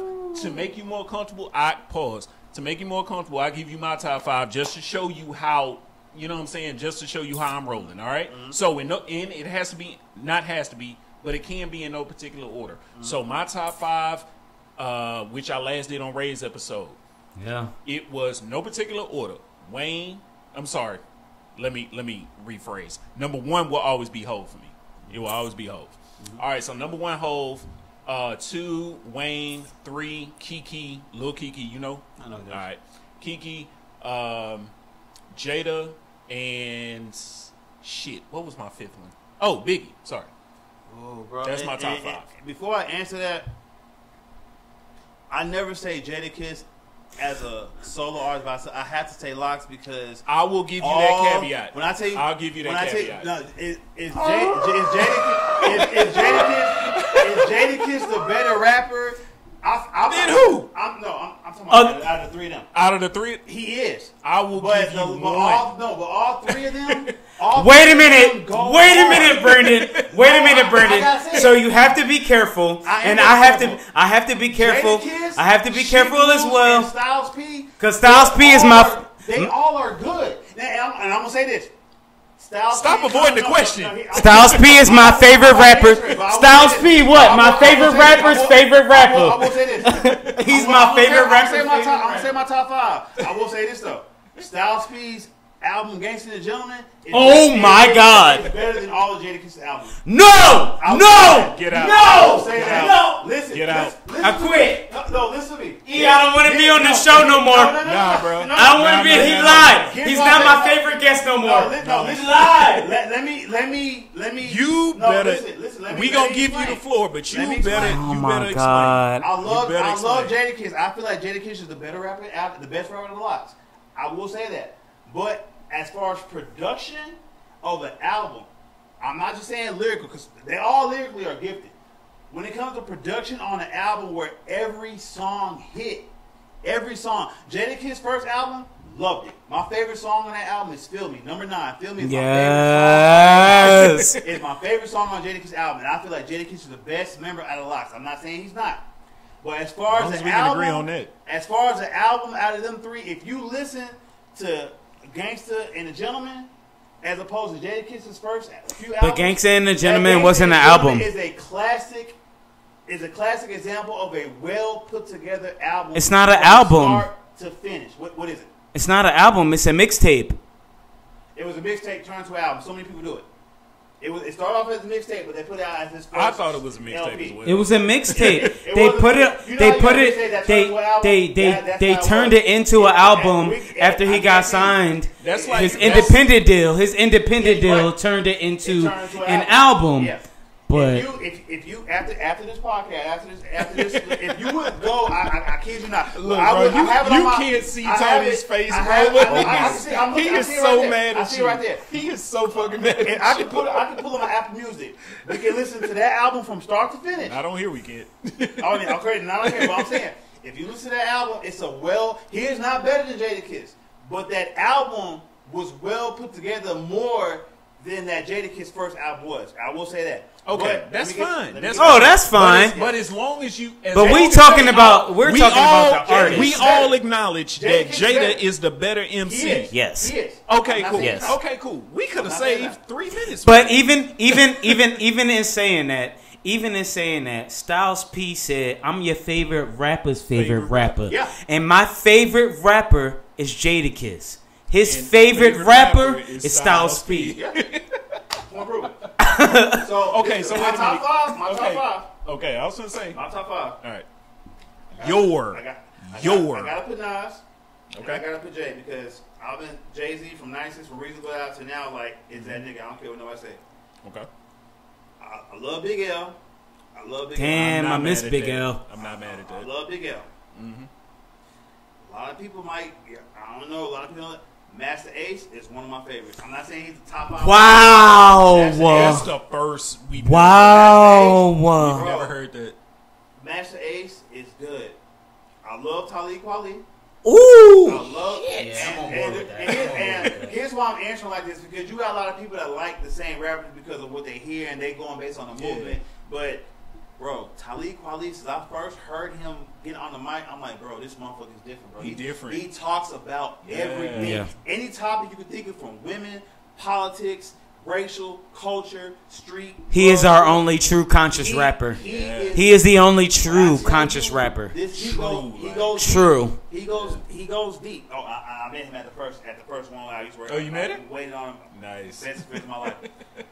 And when I say this last person, like Wayne's in my top 5. Wayne, I'm gonna put Lil Wayne up there for the simple fact that from Hot Boys, I've watched him grow and get better and better and better and better. I feel like the reason why he's not coming out with music now, because it's so much shit that he's trying to put together, and when a new type of style come out, he's trying to perfect it. That's the only reason why I feel like he hasn't came out with no new music yet. But I will put Wayne in my top 5.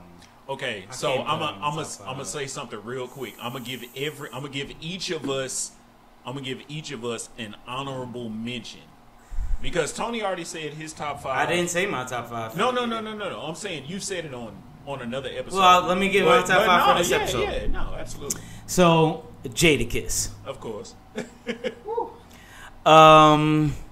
Jigga. 3 Stacks.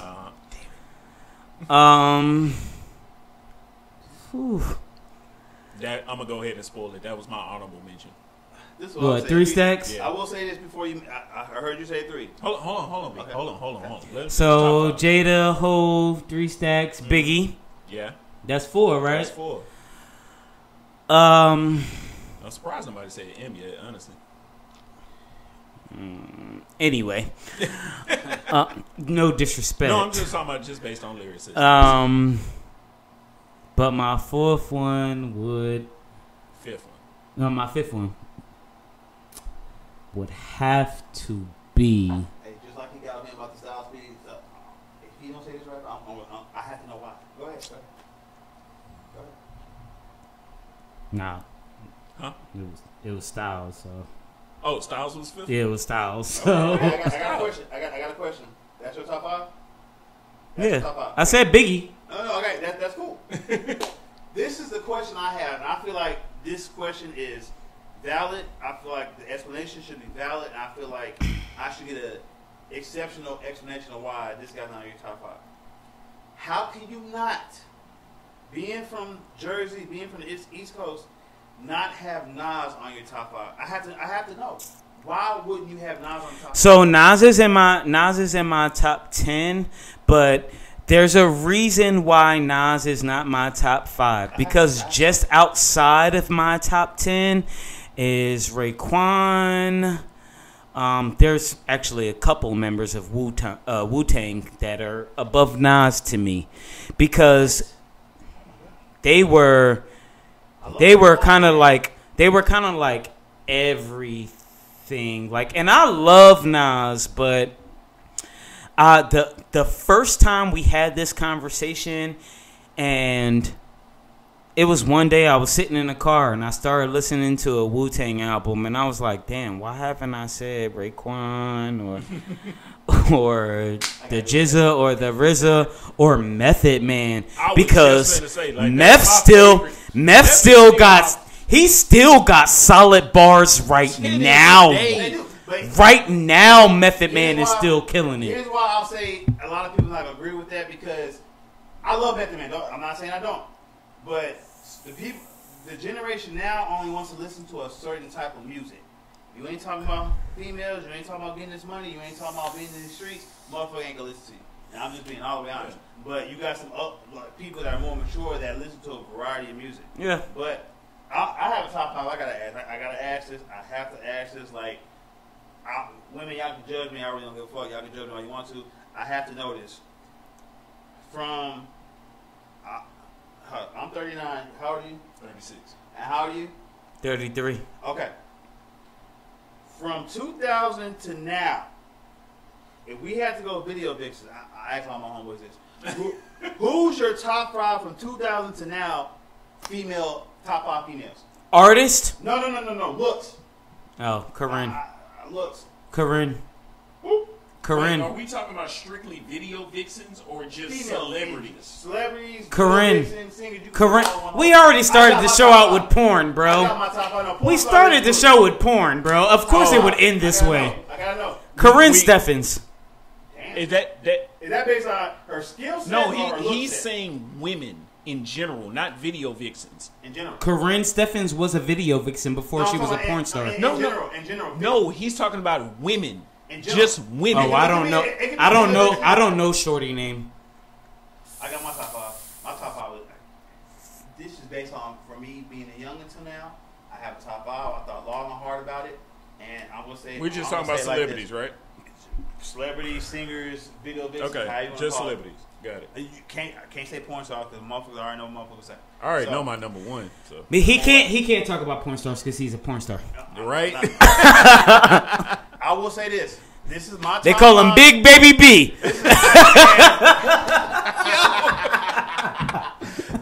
When they say BBC, they really meant BBB. Oh, wow. He's the Better Business Bureau.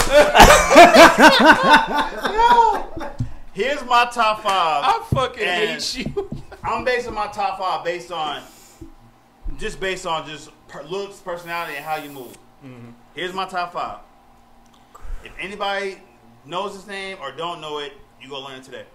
Melissa Ford, to me, is in my top 5. Wow. Bro, this to me was one of the baddest ones in the game. I'm gonna say Melissa Ford. My number 2, I have to say this woman. To me, her, the singer, her. Yeah. This motherfucker is fine as hell. She is so fine. To me, this is a perfect example of somebody that's so beautiful but doesn't really have to show at any all. of her body at all. She shows it a little bit, but doesn't go full out revealing. I'd risk the check. She is beautiful as fuck. I'd risk the whole check. I'd risk the whole check. I would. I'd risk the whole check. Beautiful, smart, intelligent, and she is charismatic. She is full package. That's my number 2. My number 3. I fucking love this woman to death. Loving basketball. Sanaa Lathan. I fucking love her. I hate her. I love her. I hate her for so many reasons. This 4 is just me being greedy and being nasty with it. Tiana Trump, I fucking love this woman, bro. Like, I don't give a fuck. But she's a porn star. She is. But for some reason, when Tiana Trump is a porn star? Yeah. Tiana Trump. Yeah. Oh, I'm sorry. Bro, I'm thinking. Ivanka. Taylor. And to me, Tiana Taylor. Oh. I know everybody wants to say, Hell he no. ain't said Beyonce, he ain't said Rihanna. I understand all that. I'm But saying I have. Rihanna. Oh, if I could just do celebrities, I got my top 5. I'm saying everything, nigga. I got it. If I could just do celebrities and not video vixens, I got a top 5. Y'all gonna be mad at mine. Go ahead, My bro. 5th one, I gotta go Chloe Bailey, bro. I gotta go with her, bro. That's one- She is. She one- bad I'm as talking hell. She's about on mine. all She is around bad. personality, goofy, sexy, freaky, smart, fun. Bro. She is beautiful in every way. Every way she has everything. All right, bro. That's my top 5. I'm sorry. It's on you. It's on me. It's on you. All right, so, okay, we share one. 2 of the ones that he disregarded is on my top 5. So, in no particular order. Like I said, here are named Chloe Bailey. I think she is absolutely gorgeous. You can call me a hometowner all you want to. I think Beyonce is fucking gorgeous. Oh, she is. Riri, bro, Rihanna is fine beyond fine. Sorry, not sorry. Okay, let me see. Let me think of something outside the box. What's Lenny Kravitz and whatchamacallit? Zoe. Kravitz. She Oh, one of mine. bro. She one of mine, bro. God. She one of mine. Zoe Kravitz I is forgot about fine her. as hell. God, she is. Lenny Kravitz and Lisa Bonet's daughter. Oh my Yes, God, Zoe is so Kravitz. fine. Oh my god. Let me see. What I got? One left. Yeah. Yep. One left. Let me see if I can pull. Let me see if I can pull somebody else. Why you gotta shit, pull it up? going through real quick. I'm just saying, like, just off top of the dome, like, so many fine women out here, bro. Like, we gotta give credit to where credit is due. You know what? Matter of fact, another one that guys don't think about. Zoe Saldana. Really? I think she is beautiful. Bro. Wow. I think Zoe Saldana is gorgeous. Wow. She's not even in my top 25. I think she's fucking gorgeous. She's in my top 50, but not in my top 25. I think she's absolutely. If I was to gorgeous. do- Y'all talk about me all you want to. But hold on. All right, come on. But You got all right. So George, I will start with one of Houston's own that neither one of y'all named. Miracle motherfucking Watts. I think Michelle look way better than her, but that's a good one. Miracle Watts. A long-time crush of mine. Actually, the next 2 that I have are 2 long-time crushes of mine. Gabrielle Union. Okay. Bad Boys 2, I ain't mad at that. Sierra. I always had a thing for Cece. I'm not mad at you. Damn. Now I'm down to the last 2. I'm going to risk this one, but I have to be true to myself because I like to be real. Christina Milian. Okay. Oh, my Cuban goddess, I forgot about Then you say my Cuban her. goddess. I forgot about her. Oh, my God, I forgot about her. Uh-huh. And what my nigga Eddie Murphy said, I remember you was a oh hey ho J-Lo.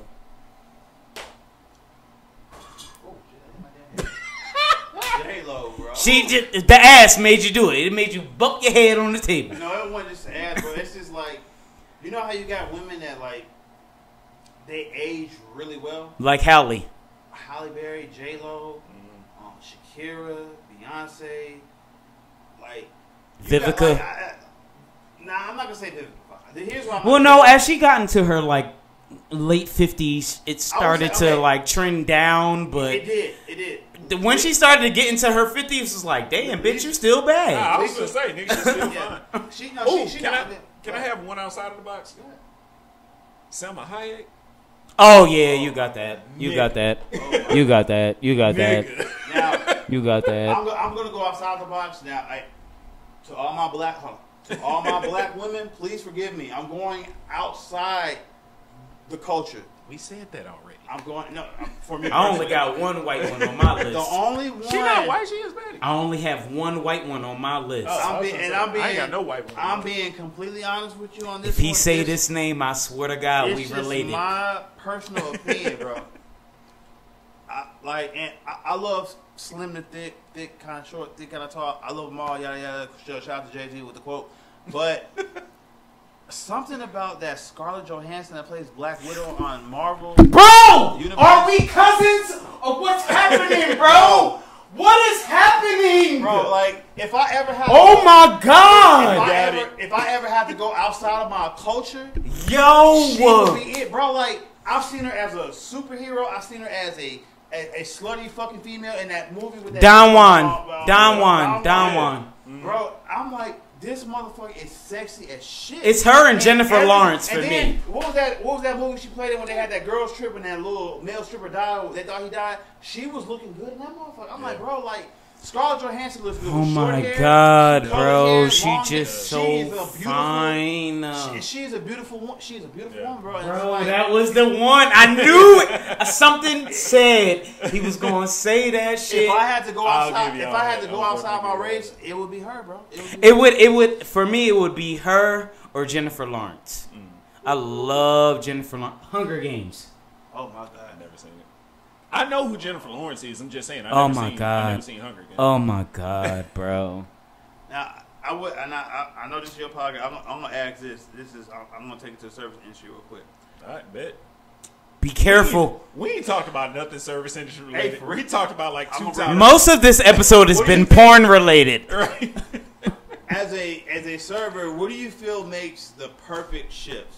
I'm not talking about guest. Wow, that's an amazing question. What do you think will make your shift go by so smooth it'll be perfect? You feel like there'll be no problems. E, go ahead. Because I got to think about it. Okay, so there's a number of things that has to happen for the perfect shift, right? Okay, so for the perfect shift to happen, number one, the right management team has to be there. Yeah. Number one. So whatever group of managers you have, whether it be 5, 6, 7 managers, they're all not going to be working the same night, but it has to be the right mix of managers.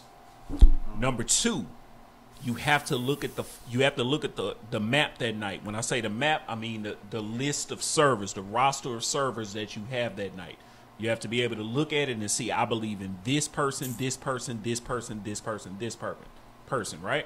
So in other words, the veterans, the ones who've been there, the ones who know what's going on, how to handle any situation. Number three, you got to look at who running the expo windows. You got to see it who running the expo windows, whether it be the expo themselves or whether it be the person, the cook, the chef that's running that particular window. And outside of that, man, honestly, everything else is really left up to chance, because if those three things are right, I feel like we can have the perfect fucking shift to the point where no manager needs to get involved in anything. That's the perfect fucking shift. I agree. Are we talking about money or no? No. Yeah, I mean everything. It's a perfect shift, so you make good money on a perfect shift. Because if those three things go right, the money's gonna come. Yeah, to me personally, I only need 2 things. Okay, what's that? One of those things you said is a good management team. My second thing is I need a good host.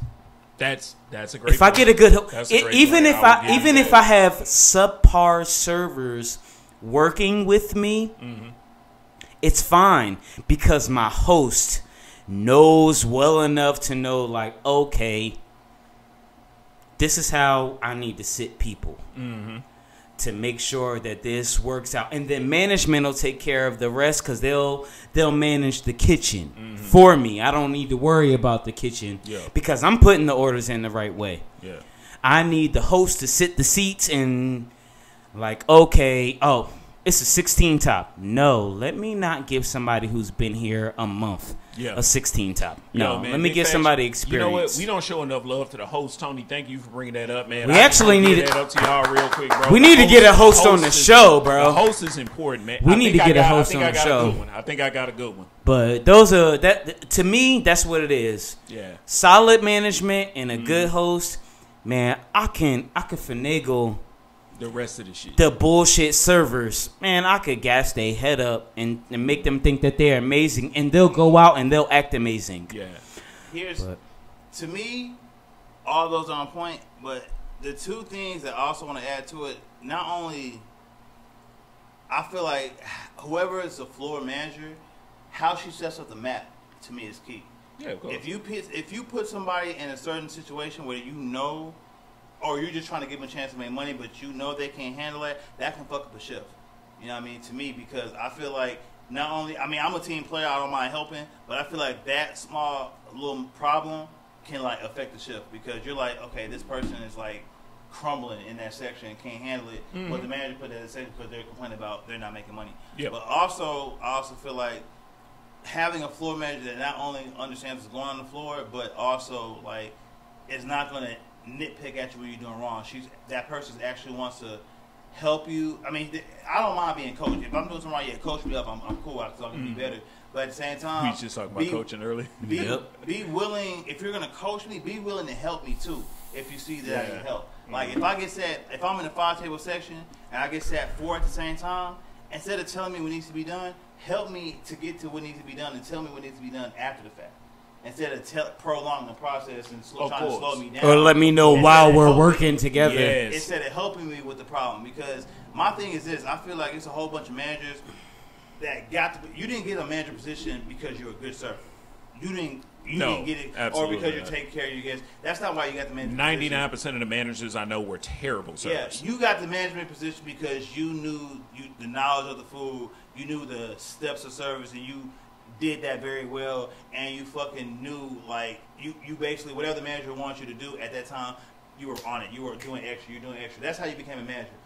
For the history of in the service industry, I've never met not one person that became a manager because they were a great server. Yeah, that's true. Because the reason why that, they'll rather promote somebody that is not a good server but is good with the knowledge of the restaurant into a manager than take a great server out of his position and put him as manager. Because if you take a great server out of that position to make that person a manager, you just lost a great server. You're like, exactly. I can't find nobody to replace this person or even come close to what he does or what she does, so I'm going to leave her or him what she's doing. I'm going to make this person a manager who's not really good, but they're good with the numbers, they're good with the food, they're good with the prep, they're good with following orders and stuff like that, and they're not going to let you down. They're better in that area. We're going to make that person a manager. They're good in molding. You can mold them into something. Yeah, exactly. Absolutely. Hey, man, look. I completely 100% agree with everything that you just stated, bro. I can't tell you how much I agree with that shit. Yo, B, I just want to thank you, man. It's been a fucking pleasure, bro. Absolutely, bro. It's been a fucking pleasure. Hey, man, give out your socials real quick, man.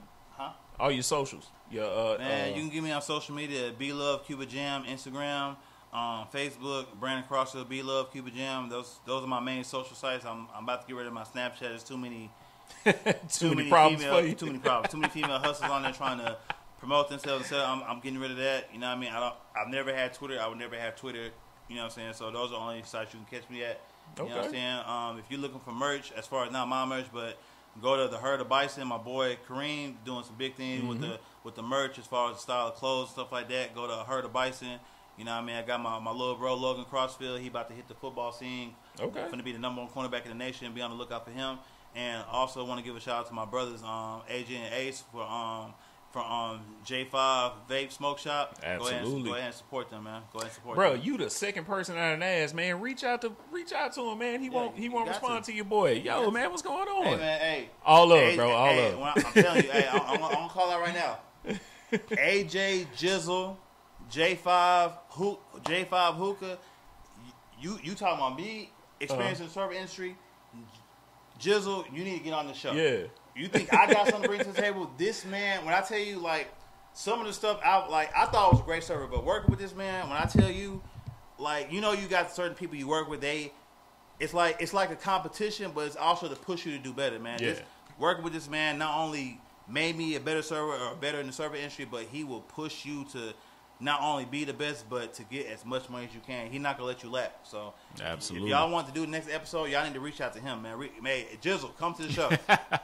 All right, y'all. Another episode of Toasted Talk in the books, man. Brandon, thank you so much, man. Absolutely. All right, y'all. Look. Oh shit. As always, go follow on YouTube, Toasted Talk Podcast, IG, all the above, man. Y'all have a good one. All right, we gonna holler at y'all later. All right, peace.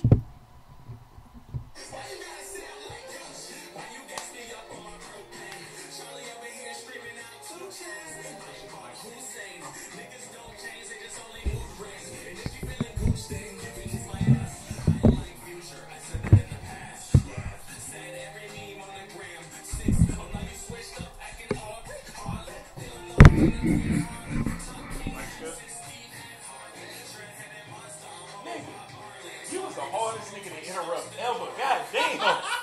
I was trying to end that show 20 minutes ago. Hey, sometimes you gotta go on, bro. Hey, bro, you good, man. Hope this nigga answer the FaceTime. He need to get on. I'm telling you, this nigga gonna be. You somebody, AJ? Yeah, I'm telling you. Man. Look, you work on that.